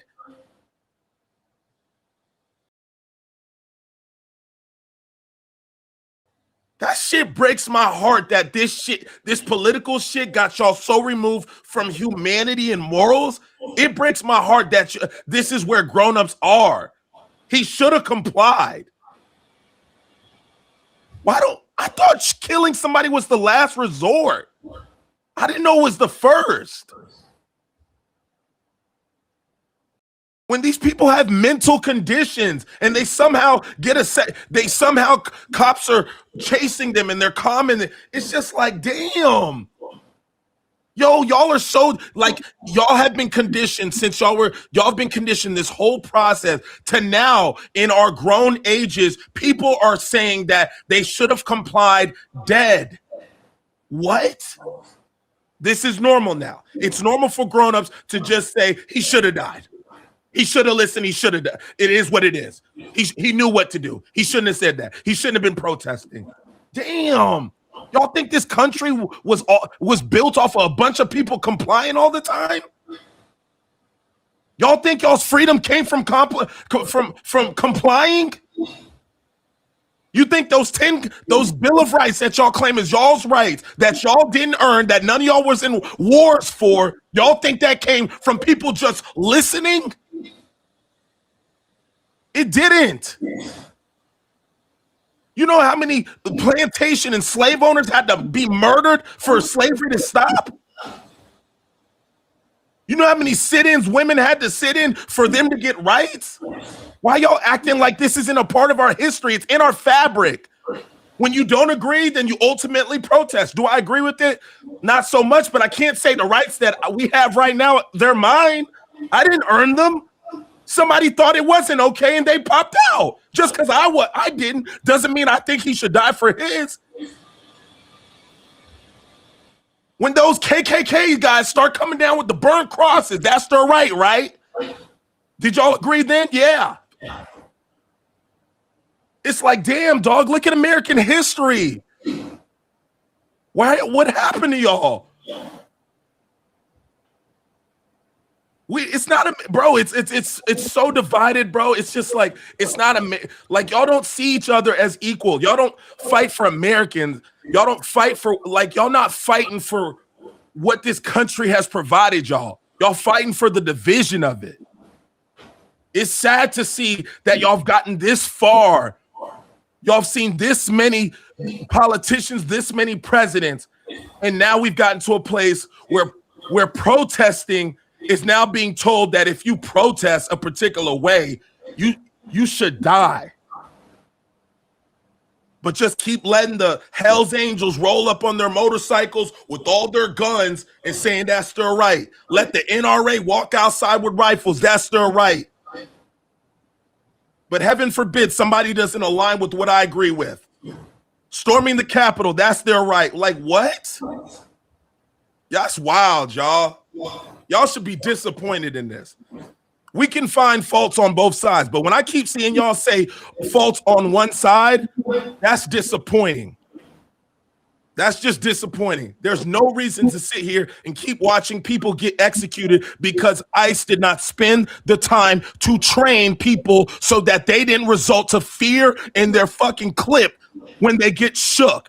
If 6 niggas can't take a skinny ass white dude down, get them the fuck out of here, bro.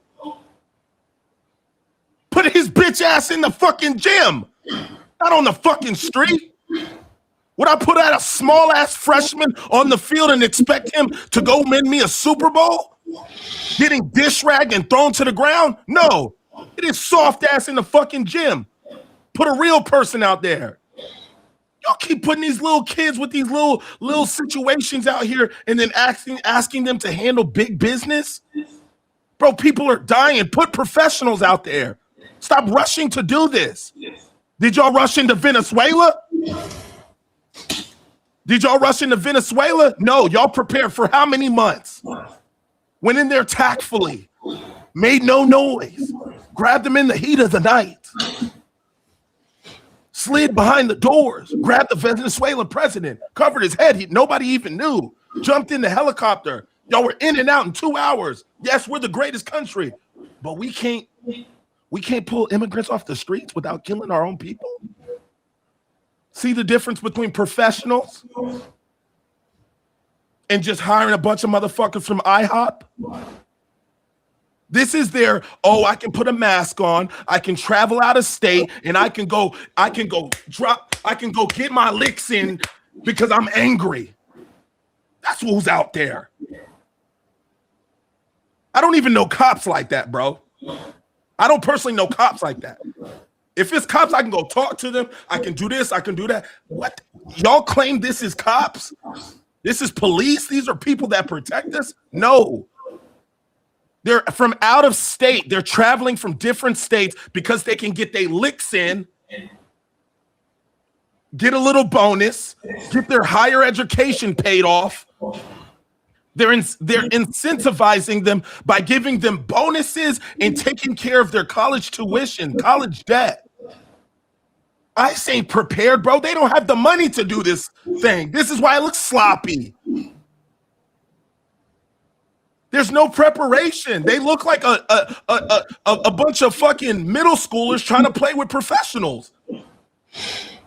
And it's showing. So now you guys are seeing in real time how you always thought cops were professional, they typically are. How you always thought the military was professional, they typically are.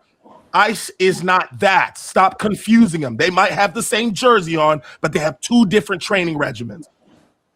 That's like saying I'm expecting the fire department to run into a house and accidentally die. And like, no, there should be training. And when you don't, when they're not trained and you guys are assembling this random unit, this is what happens. And then you guys are co-signing it. Yeah, he should have complied. What? To a death? At least keep your fucking mouth shut, bro. I value all lives, bro. It ain't gotta be just the ones I co-sign with. So when y'all see a death and the first thing y'all say, he should have complied. What? Did they comply January 6th? Oh, it doesn't work for y'all political agenda? Move on? Heard. Okay. As long as y'all keep showing the hypocrisy, I'm okay with that. I'm going to keep exposing this shit. But this shit's wild, bro. It's disgusting to sit here and I don't agree with protesting, but I'm not going to sit here and let imagine being in America and they're dying by, like, what? Like, protesting wasn't what America was built off of. The fabric of America, going against what your belief system. And now y'all don't like it no more. Now y'all don't like it. We'd still have slavery if the shit didn't exist. But now y'all don't like it. He should have complied. Well, maybe Nat Turner should have complied too. Yeah, see, for me, it's very simple. And this is like, I don't have, like, I'm going to probably, like, I'm just looking at both sides of it. It's very simple for me. You know, I just look at the police officer shit. Same thing with the Renee Good situation. Like, you can look at both when you're not so tied to pushing just one side based on your political affiliation. You can just look at it and say, like, yo, was Renee Good's action dumb as hell? Why would she do that? Yeah, you're going to put yourself in a position where you get a now dumbass cop who now has put himself in a position where he feels like fears for his life, or whether he does or he doesn't.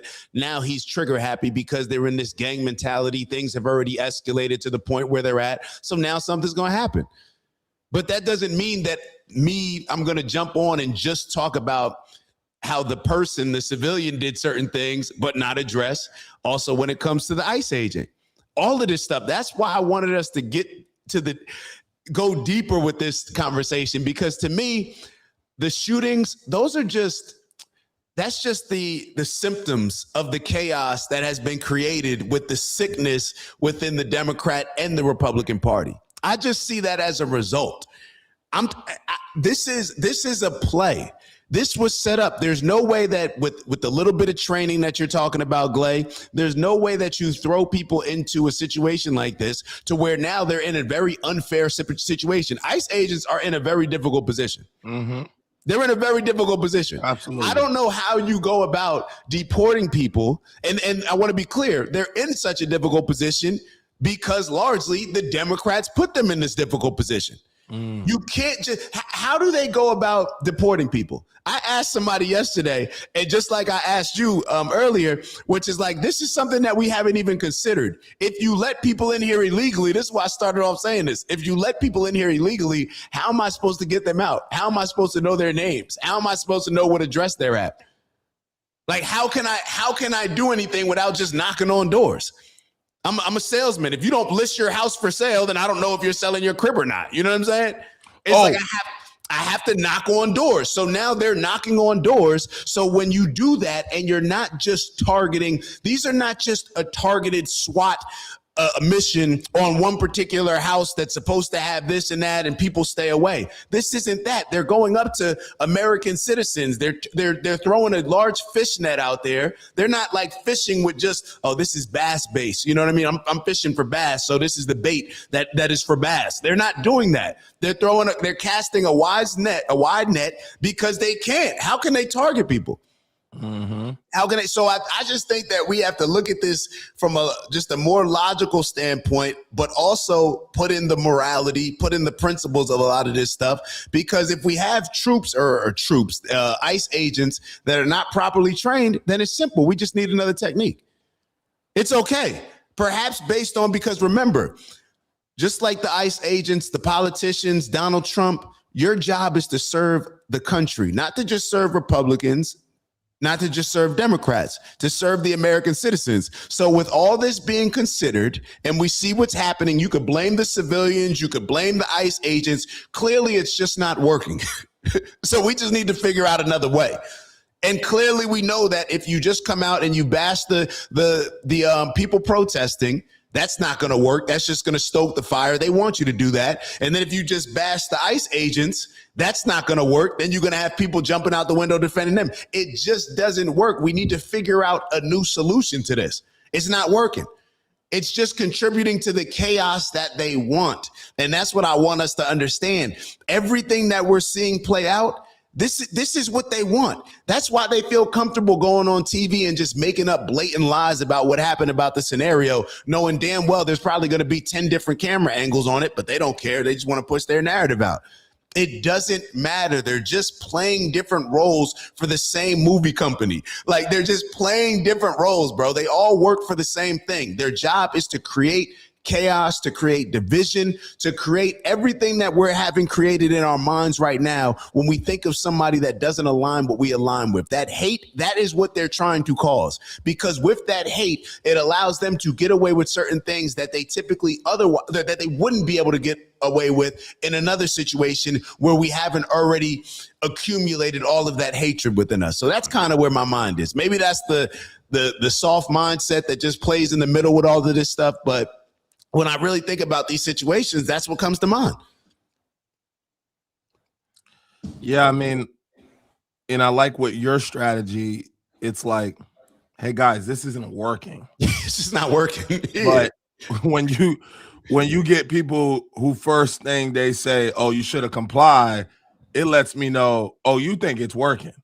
Like, this works for you.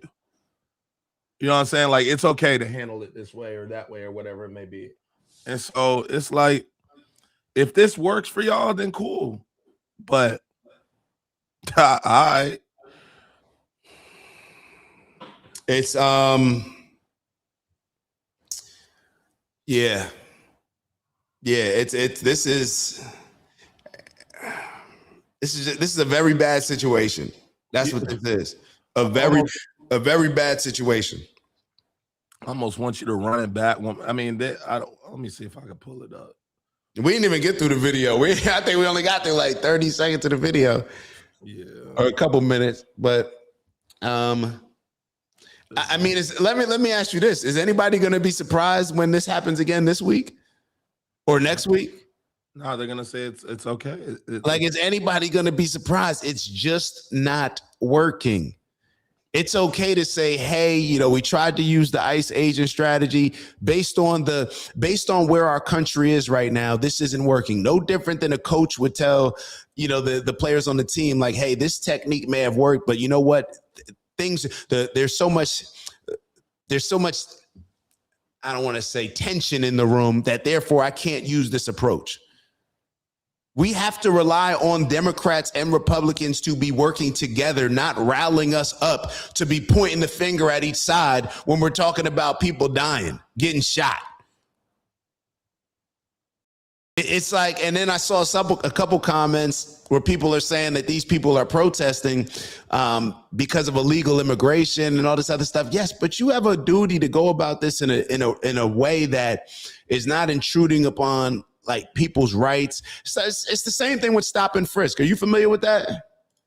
I mean, it's what Giuliani, when Mayor Giuliani of New York, when he came into office, and somebody can kind of correct me if I'm wrong, my dad, I'm sure if he's probably listening, he'll shoot me a text. But when Mayor Giuliani came into office in New York, it was during a time where there was a whole lot of crime in New York City. So they started pretty much a crackdown, right? It's like, yo, all this crime. Now, what does that crime create? Now, that crime creates a lot of fear amongst, let's say, a certain group of people, right? Whoever it is. Like, okay, so Giuliani was Republican. So therefore, probably a lot more conservatives who tend to be on the side of law enforcement. They're like, you know what? Do whatever it is that you need to do to fix the crime. Right. But then there's a lot of other people who, let's say, they may just live in a lot of these neighborhoods that are crime infested, whatever, may have a lot of crime. So if I'm walking down the street, a police officer can just stop and frisk me. Just I don't have to be doing anything, but the police officer could just stop and just frisk me. Now, that could be a very, scary situation for us. You know what I'm saying? You get stop and frisk. A lot of people said that was impeding on people's rights. You know what I'm saying? Now, did it bring the crime numbers down?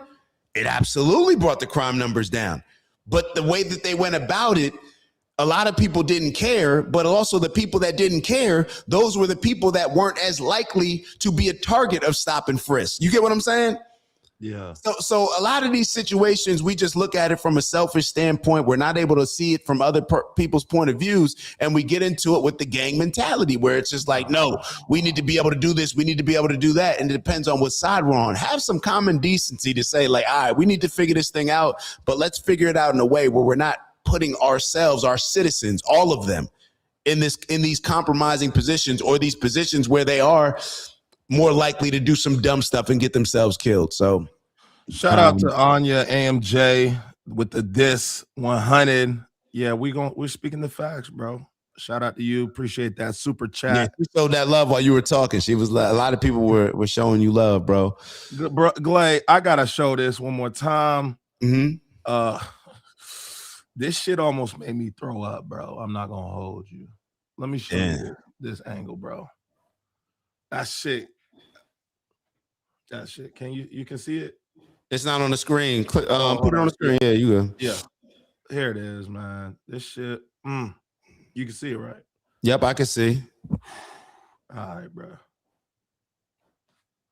They pulled the thing. Oh, I've never seen this. Come on, Glay. The guy already took the gun off of him. Hold up, bro. They got three people. This is the gun being removed off of his side. Glay, look how they just killed that man. Does this video keep going? Yes. Shot. That's one shot. That's two shots. Come on, Glay.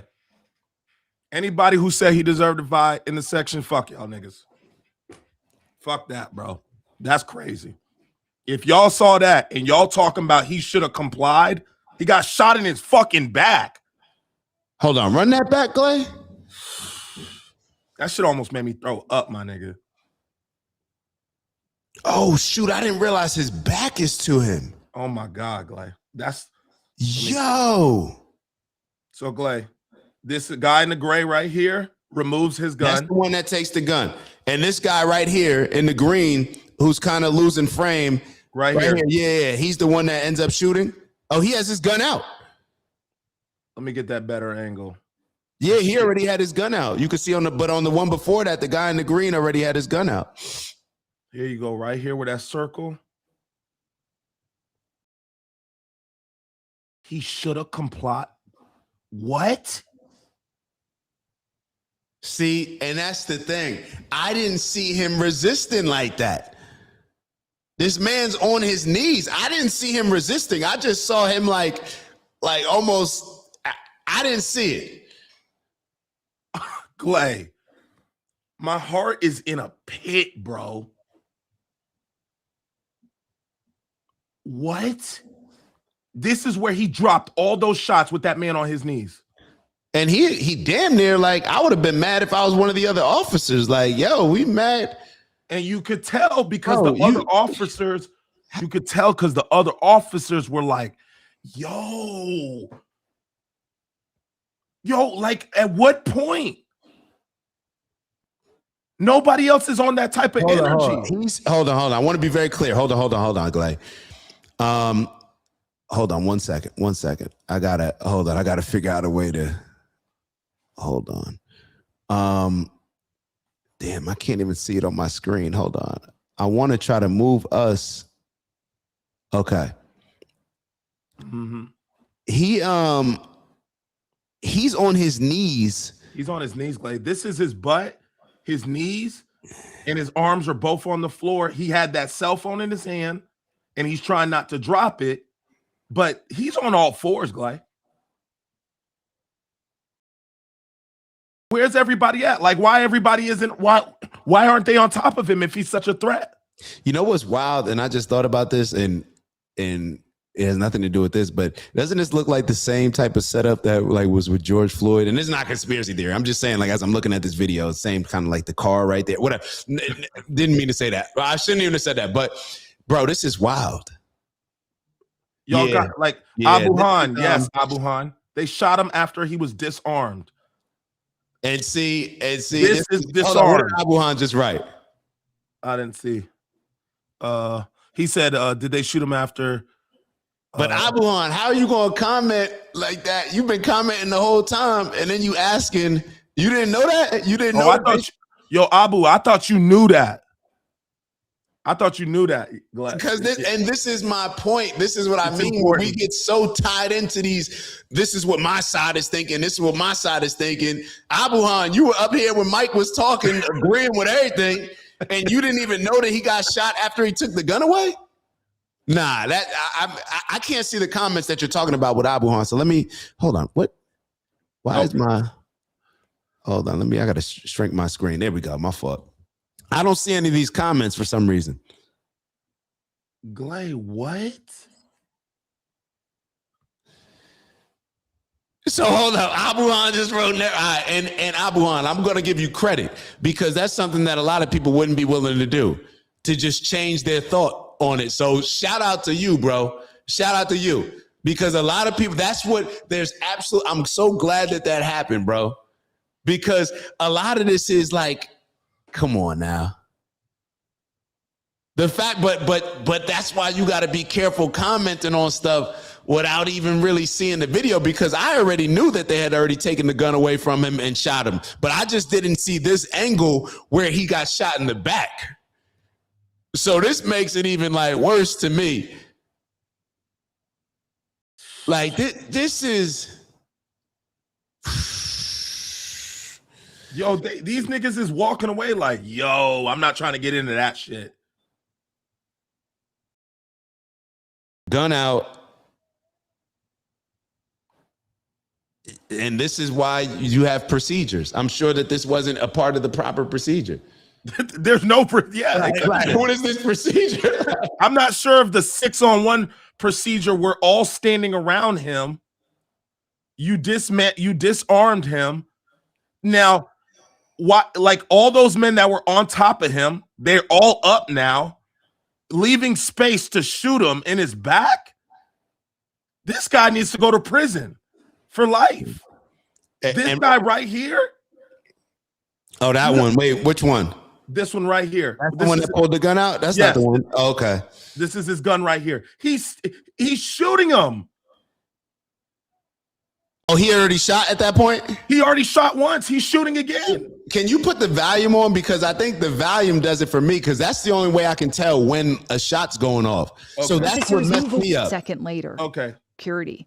In this video obtained by CBS News, you can clearly see the gun being removed from Pretti's waist by the officer. The first shot is fired about 1 second later. Slowed to a quarter speed, you can see and hear how quickly the shot follows the gun's removal. In another angle, you can see an agent watch as the gun is removed from Pretti's waistband before the agent. Glay, this guy right here is watching this guy take the gun. Yeah. And even with the fact that he shot all those times afterwards, see, they're not playing that. That's what got me. I'm like, yo, why are they still shooting? Dude was laying, I don't know whether he was cuffed, but he's laying face down on the ground and he's still getting shot in his back.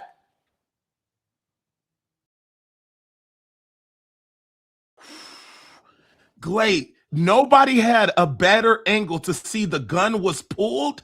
But see, this is what, and then Calico wrote, Did the officer who removed the gun communicate that to the others? That's not for us. That's the officer. And if they didn't do it, then obviously it's common sense that they made a mistake not communicating that. So either they did or they didn't. Now people can say, well, they got, all these whistles going off. I don't know what people will say, but clearly there was a miscommunication.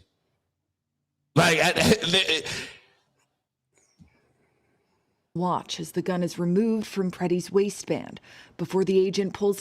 Gun pulled right here. Nobody got a better view than the guy who already has a gun. His own gun and fires at the kneeling Pretti. At the kneeling Pretti.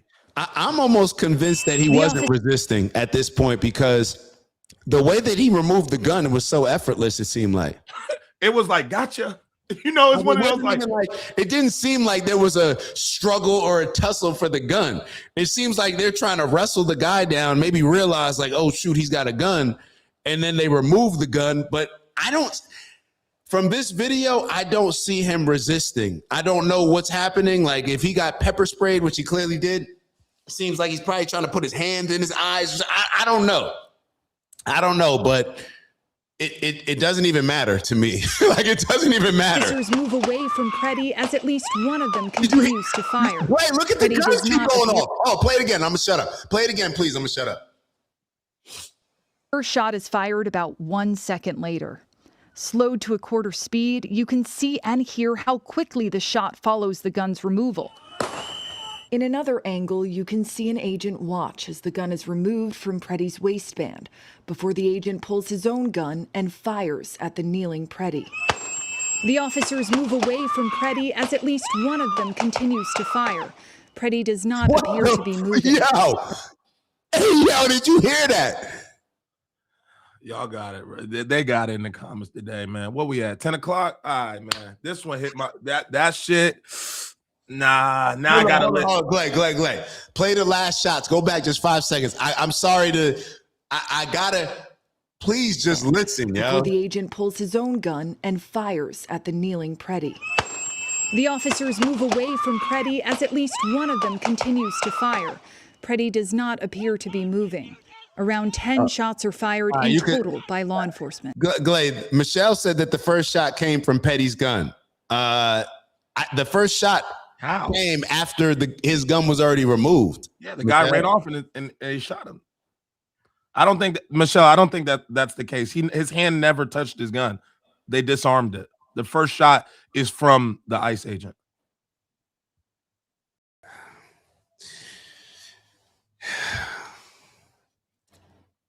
Yeah. I'm good today, Glay. So Mike said, hold on. The dude had a phone in his other hand too, Dak. Yeah. We've seen this before. Phone, wallet, all of this stuff. See, Skittles. Yeah, but rather than because I think I'm talking about, who was it? Amadou Diallo? No, that was a different one. I forgot the guy in New York when I was growing up. The guy that got shot for pulling out his wallet. He got shot like the amount of rounds that they shot, and that's what I want us to focus on. Rather than us trying to defend our standpoint, they're still shooting this man multiple times after he's clearly not a threat. I don't care what's in his hand. And it seems like, this is a lack of training, a lack of everything else. But like I said, a lot of people going into this did not even bring up. Like, it seems like there's certain people that are not just even bringing up anything that the officer could have done better or did wrong. And it's like people are just one-sided when it comes to this. That's what I'm saying. And yeah, it was Amadou Diallo. This is the beginning, and I do the volume off so it doesn't too much longing. I'm gonna show you where he's at. This is him right here with his cell phone recording. Now, it looked like he wanted to prevent that woman right here from getting pushed over. Here's your boy with the spray in his face, keeps his hand on the cell phone. He's not really, from what I'm seeing, he's in the mix, but it's like if he wanted to pop off, he would have popped off. And then this is him. This is the guy who escalated everything.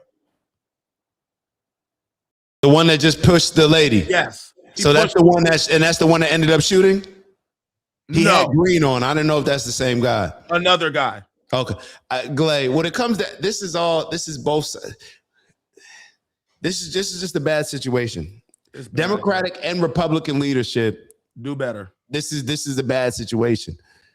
This is just a bad situation because they do rile people up.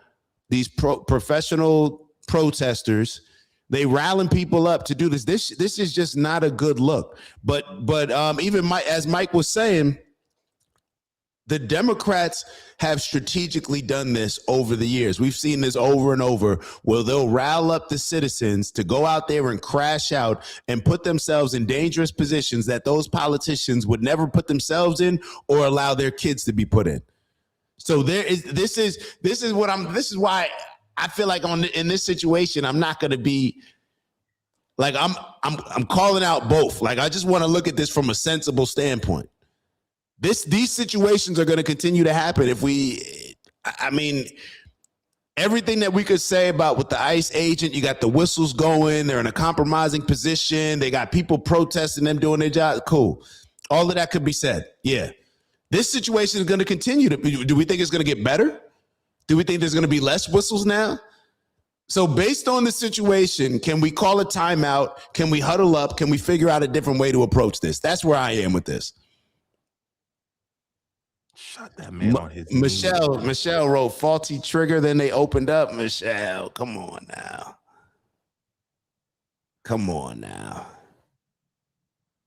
Damn, bro. That man died on. There's no way he thought he was gonna die. Yeah. He seemed like a very earlier comment. My fault. That was an earlier comment. He seemed like a very like like he just he didn't even look like one of them super emotional dudes, like wilding out, none of that. Yeah. He seemed very like he just wasn't gonna let you run. But I'm not getting the vibe. This guy, if he wanted to pull a gun out and shoot, like, I'm not getting that energy from what I'm seeing now. Granted, I'm not in the moment, and I understand that, y'all, but there's 6 agents around and one shoots him in the back, and then y'all drop 10 more.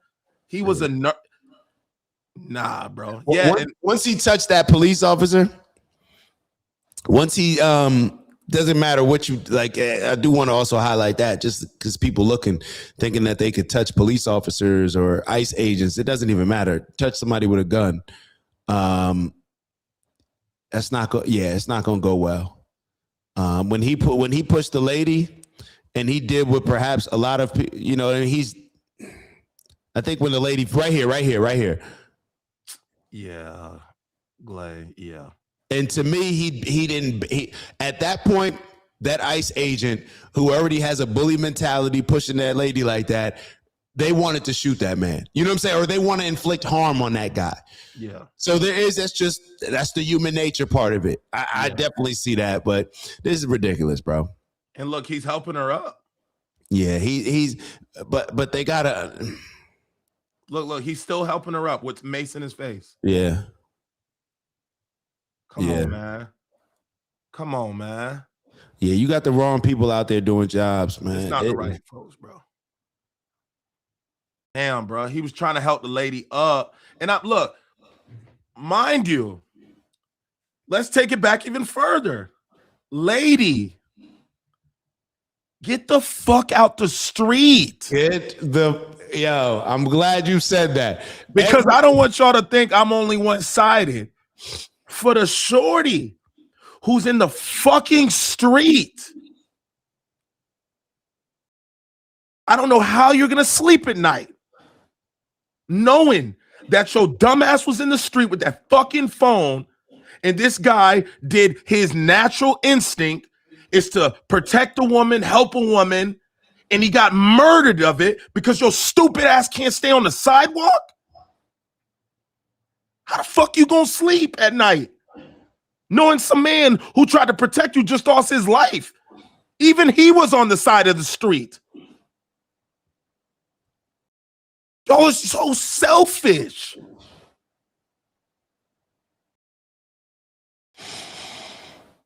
You started this whole fucking thing. Now, I'm not saying the cop should not be held to a higher standard and be able to de-escalate, but I want everybody to know that lady started this whole fucking particular situation. Well, you can't the whole protest, like the whole everything. There just needs to, this is the thing, Glade. This is why I always, they know the position that they're putting people in. They know if you put if you put 1,000 agents in a town where y'all are just walking around freely, asking people for their, you know what I'm saying? You know that this is going to cause some chaos. You know that, now when they have an actual illegal that they're trying to get rid of, that they're trying to deport, things could escalate. There's just, how emotional people are. You know the position that you're putting Minnesota in when you approach it like this. Especially in a hostile, as Mike was saying, you get in a hostile environment. And when I say hostile, where law enforcement is not working with you, the local police is not working with you, it's almost like, well, maybe we shouldn't focus on those areas. I don't know. Maybe we should. Definitely not going to say that. Maybe we need a different approach, when it comes to these areas. Yeah, that's like saying I'm going to go to the hood. Police, then, you know what I mean? We need to figure this out, work towards that. And I'm not saying local police should be deciding whether or not they're supporting federal agencies based on whether the mayor is Democrat or not in their city. I'm not saying that at all. But what I am saying is that this approach, like, we have to change this. Can we agree on that? We have to now figure out a new solution to going about deporting people rather than this way. And with that, we have to hold everybody accountable. So Democrats need to accept responsibility for it. You know what I'm saying? And even getting us into this situation in the first place, I think that that's perfectly fair. And I think that that's the just thing to accept that responsibility. But now, will that be done? I don't know. Probably not. That's not the goal of it. Nasty work, Doug. Yeah. It's this one's even more clear than the other, but it's clear as day when you show. Look at this guy hitting him in the head with a gun, Dak. Look at this. Look at this. This dude right in the front. He's hit him in the head with the pepper spray can. This right here. Are y'all trying to get him down or y'all trying to jump him? There's a difference. Yeah, it's just sloppy work. It's just sloppy work. Sloppy work, bro.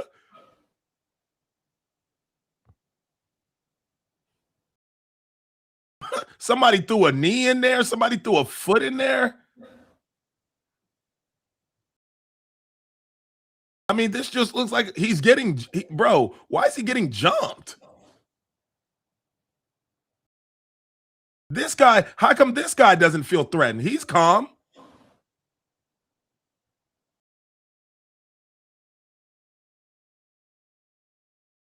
Is Robert talking to me?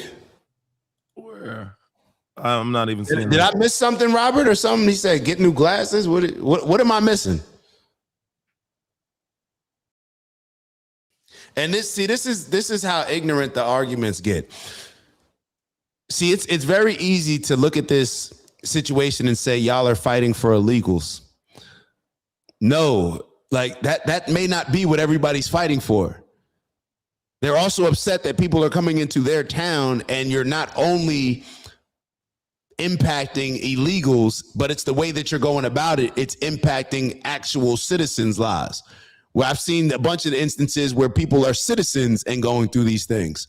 So it's not just don't look at it from that standpoint. I think when we just look at it from a standpoint and say, look at all those people, they're just fighting for the illegals. I think that's a bit disingenuous. Look, illegals got to get deported. So I know that I'm not just doing that for illegals. I know that my mindset is not being based on, my view is not being based on fighting for illegals. They got to get deported. They have to get deported. I don't want my tax dollars going to illegal migrants that when we can't even take care of our country, period. But a lot of these people that we're now seeing get in these situations, yeah. I don't even know why I'm still. Yeah. Another one. So okay. Robert's talking to him in Dutch. Okay, because I'm like, damn, get better glasses. I'm like, well, damn, the only person on the screen that got glasses. I'm like, Clay got glasses on. I'm like, the fuck. All right, my bad. Yeah, man. I'm just like, yo, I'm just looking at the situation, but it's that's not. Yeah, it's a tough one for me to swallow, man.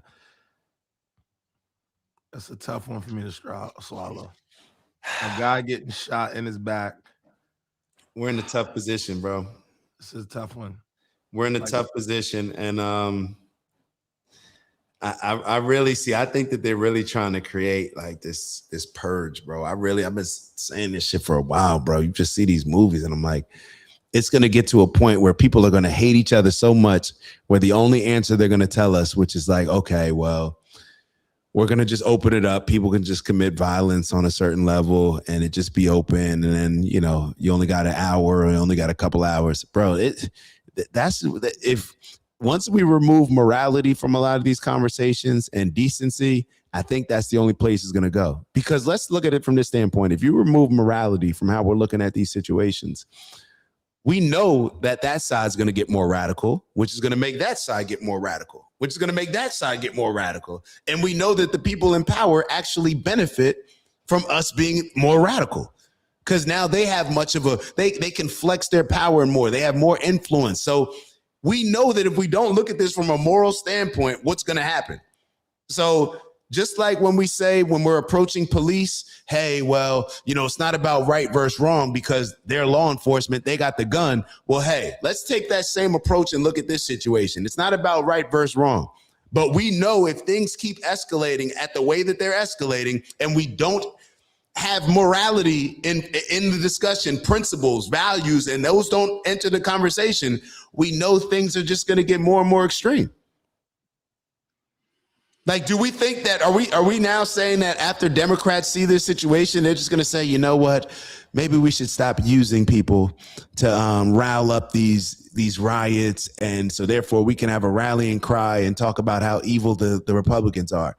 Do we think that people on the other side are now going to say, you know what, I love Renee Good, and this was just terrible, and I'm no longer backing ICE, I'm no longer backing law enforcement, I don't like this? No. It's going to get more and more extreme on both sides. So where does that ultimately lead us to? Like, am I missing something, Clay? It's going to keep turning up.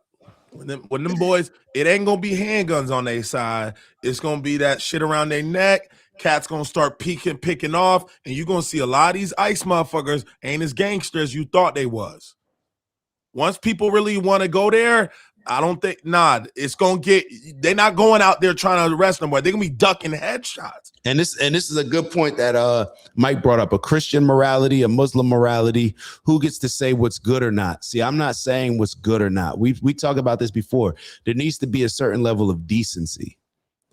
There needs to be a certain level of decency. I don't know what's good and bad, but I can understand, and I think most people can come together and understand what's decent. I think that now if we can't, then, and let me say this, if we can't, then we know how this is going to go. We know how this is going to go. The world's there's going to be destruction. So we can sit here and make it and make up and say, well, you know, whose morality? We may get to a point where things get so bad that we stop using dumb mindsets like, well, this is the Christian morality, this is the Muslim morality, where we just start saying, hey, let's just be decent. Forget all that religion stuff. Forget all that labeling that this group, that group. Things have gotten so bad. Now, maybe things just need to get a lot worse to where we start pushing those things to the side and just wake up to realize like, hey, regardless of which side we're on, we're going to leave this world in a terrible place for the next generation if we keep fighting each other. If we keep aligning ourselves as this group versus that tribalist mindset. So maybe we just haven't gotten to the point where we're willing to put those labels to the side and just come together and be adults from a common decency standpoint. BK talks about it all the time. You can have little kids in a sandbox that can understand right versus wrong, common decency. But then when we get older, it's like we just get dumbed down and get indoctrinated by choosing a side. And instead of just common decency, it becomes us versus them, this tribalism mindset. So that may be far-fetched, what I'm saying, but what's not far-fetched is we know where this is going to ultimately lead to. We know where this is going to ultimately lead to. It's happened before based on all of the books, right? So I don't know. We just got to sit back and I guess we just gonna have to sit back and see. Yeah. We just gonna have to sit back and see. But this is, and it would be a lot easier for me to get on here and just talk about all the things that, you know, these dumbass protesters are doing, or all the things that these evil ICE agents are doing. It would be a lot easier for me to just pick a side and just lean in. But I don't think that does anything but escalate the issues overall. So, yeah. All right, Clay, give us some breath work, man. I got it today, or you got it? You got it. Yeah, I'm all right. So let's get into, you know, do us a favor, like. We're gonna get into a much needed part of our show. Funny as hell. It's an easy one. I ain't even pushed back. But let's make sure that we're just, I don't know, figuring out this thing as much as we can, and maybe taking some time to just breathe. Yeah, when do some breath work. Yeah, be still. You know what I'm saying? Be still, and remind ourselves that, hey, we're all on the same side. No matter what the powers and the elites, whatever labels they try to throw on us, we all on the same side. We got to live here together. So maybe that's something to take into consideration. So like, let's boost the algorithm before we get into this breath work, and we'll go from there. You know, we have the box breathing technique that our big brother Steve introduced to us. So we're going to do a 4-second inhale, followed by a 4-second hold, followed by a 4-second exhale, followed by another 4-second hold, and repeat that for a total of 3 more times, total of 4. Every inhale, focus on inhaling the positive energy. Exhale, get rid of that negative energy, limiting anything that's holding you back. So let's begin. Close your eyes if you're in a safe place, and if you care to do so, I will. Let's begin with our 4-second inhale now. Hold. Exhale. Hold. Inhale. Hold. Exhale. Hold. Boy, yawning. Inhale. Hold. The boys was up late last night. Exhale. Hold. All right, keep holding. We're getting ready to go into our last series or last cycle. Be very intentional with this next inhale. Inhaling positive energy. Ready, begin. Hold. Keep holding. We get ready to release the last bit of that negative energy. Let it out now. Hold.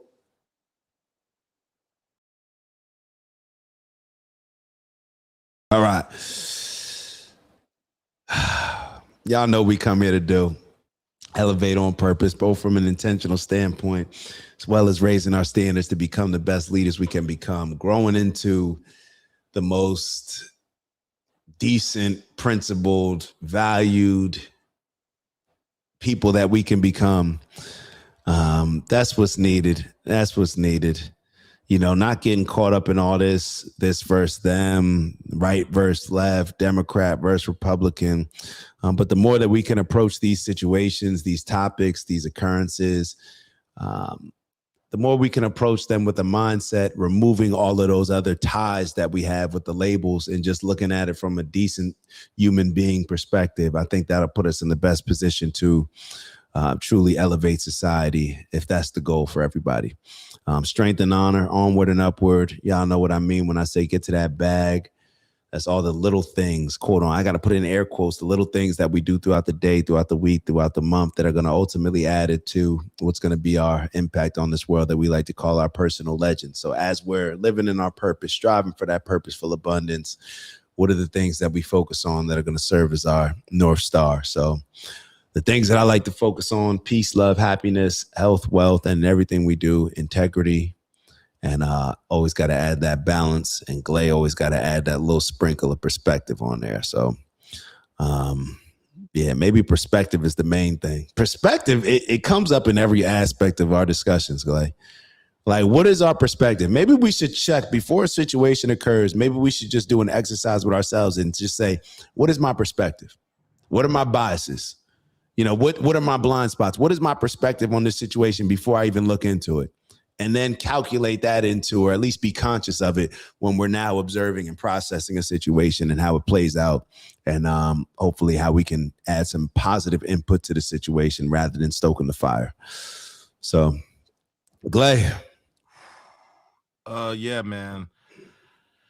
Happy Monday. Let's kick it off. This is a tough one to watch, man. I hate when we got to get on this pod and rather than talking about politics, we have to talk about killings. And, I guess the debate is whether or not they're warranted. The debate is a little bit of how they could be prevented. And the debate is somewhat about what is the cause. And I think it's a mixture of all three of them. And we got to find a way to this not become the norm, and there's children there. I mean, we're just grown-ups, y'all. Like, it's tough when this is how we have conversations, so far from the way conversations were had in the sandbox. So I can't get down with nobody getting killed at any point for any time in any situation, to be honest, so this doesn't work for me. I'm not appreciative of somebody who I look at as a public servant, somebody who I look like as who goes through intense training, someone that I look at as who is here to protect people from harm. And now you have to question, these situations. And now we have to contemplate whether or not these situations are justified. I think we're just being put in a bad position where we have to think of whether or not this is okay or not okay. So, yeah, it's going to be what it's going to be. But for the most part, or not for the most part, can y'all stay out the fucking street? Like with your cars, with your protests, just get out the road, bro. I think if we can just stay on the sidewalk and we can keep our cars moving on the road, a lot of things potentially can.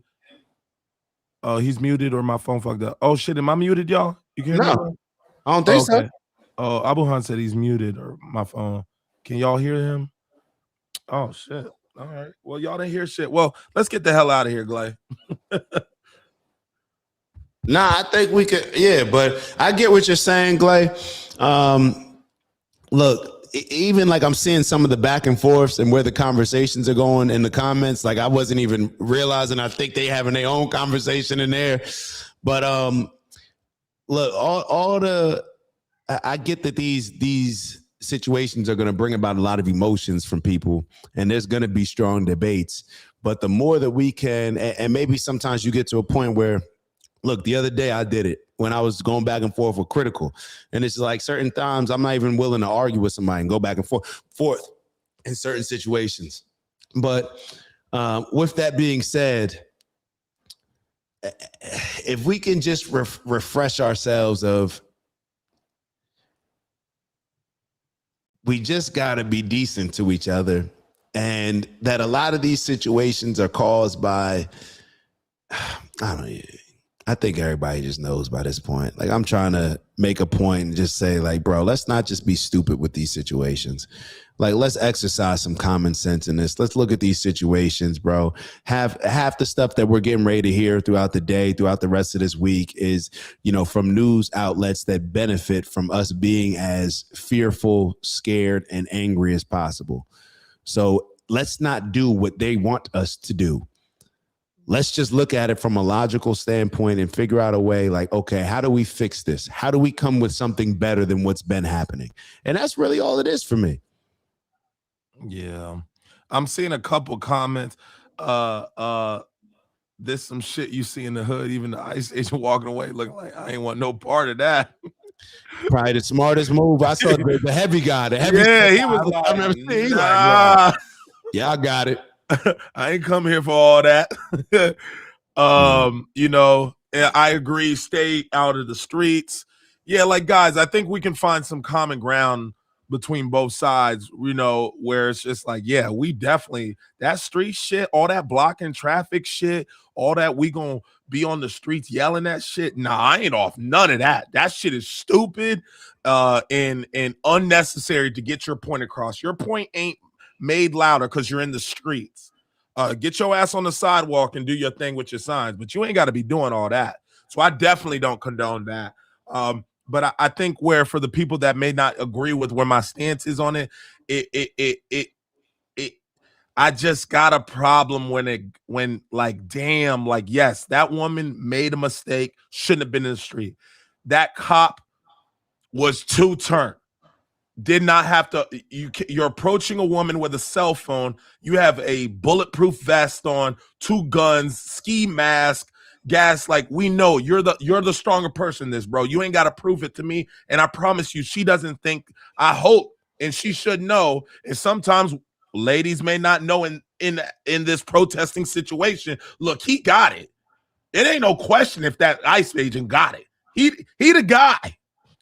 You ain't got to prove it to me, bro. We know you're the guy. But when it goes to like pushing her on the floor, spraying her in the face, I'm like, damn, like now, bro, like I don't like nobody was coming with you with all that. And then the guy has this compelled feel like he should help her, which I'm not going necessarily mad at. And then it goes there and it's just, you know, like have some. I know even if y'all don't want to express it, y'all like that shit don't feel good to watch somebody get executed on their knees. I don't care even if you're not willing to say it because it doesn't go with your political party. I know that's not how you truly feel. I know you got a heart in you. I know you care about humanity. I know you care about people. There's no way you okay with watching somebody get shot on their knees, regardless of what he was standing for. Nobody. I don't care how much hate you want to put in the comments. You don't feel that way. So it's gonna be what it's gonna be. Yeah. And I saw Unc write something. Unc wrote, well, first Finn wrote, there's no excuse for delaying moral action. We have a responsibility to act with integrity, justice, and courage, emphasizing that every moment is an opportunity for positive change. Yeah, and I think this is a good one. Everything we hear is an opinion, not a fact. Everything we see is a perspective, not the truth. The Honorable Marcus Aurelius. And I know I was trying to see, Unc wrote something. Shoot, Unc has something. Pretti said, Dutch says something. Pretti has bigger balls than most of us in the comment section. I ain't doing that. I think it made it clear. Look, I'm not going out to no protest against no law enforcement agency, period. And I'm not going out with a gun unless I'm thinking about, like, I'm not doing that, bro. I think I made it clear. Yeah, I'm not doing that, bro. So, I'm not putting myself out. I don't want to be a martyr, bro. And that may be a sucker way to look at it, but nah, I want to figure out different ways to figure this thing out. At least not right now. There's a lot of other things to do right now. Then but that's just me. I know that it's like when I look at the situation, these untrained ICE agents who are probably insecure, who probably just started, all the things that I'm seeing in the comments. I'm seeing the IDF trained them, all this stuff. They're untrained. Yeah, with that being said, I don't, I'm not going to go try to reason with a loco. Like I'm good. Like, cool. But I'm not going to go try to reason with a loco. Y'all got it. And I think it is good to say, you know, rest in peace, brother. We lost an American brother. Rest in peace, sister Renee Good. People shouldn't be dying over this stuff. So hopefully we could just agree on that. People shouldn't be dying. People shouldn't be killing over this stuff. Like, we got to figure out a better way. Yeah. All right, y'all been tapped in, niggas. 10:45. Y'all still in this chat? It's 10:45, y'all. Yeah, y'all go to work, y'all. Unc wrote something. He said Trump proved that there was no white supremacy with these situations. I actually wanted to talk about that, but I think we'll save that for tomorrow. Because I did want to go into that. Yeah, I'm like, interesting angle. Interesting what you thought. Yeah. I mean, because this is back to back. Like, matter of fact, I almost, because before I was sitting there saying real quick, and then we get out of here. I was saying, like, Renee Good, like, if she was black, or if this was a black person with this one, if Alex was riot, black, bro. And shit would have been on fire, because there's more. And the Democrats, the liberals, George Soros, whoever it is on that side that pushes money. There's people on both sides that put money into it, and they probably work with each other, whatever. But the amount of money that would have been put up for these professional riots all over to market, TikTok, Instagram, it would have been. GoFundMe accounts would have been busting out the seams had that woman with black. What happened to all the White Lives Matter? Where's that at? I think I don't know. I'm at the wrong airport.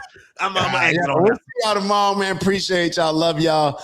Yo, let's all take a deep breath. Remember, we're a family here, so we allowed to argue, we allowed to debate, but you know, either tap in more, have the conversation in the Discord, elaborate on it. But at the end of the day, hopefully, like, the standard is to, when we approach this network, is with a sense of decency and elevating things. So I just don't want people beefing in the chat like that, to where we can't just come to some sort of common understanding. And Glay keep distracting me going off and on. I'll see y'all tomorrow, man. Get off the mic. I'm just trying to play peacemaker real quick, because people beefing in the comments.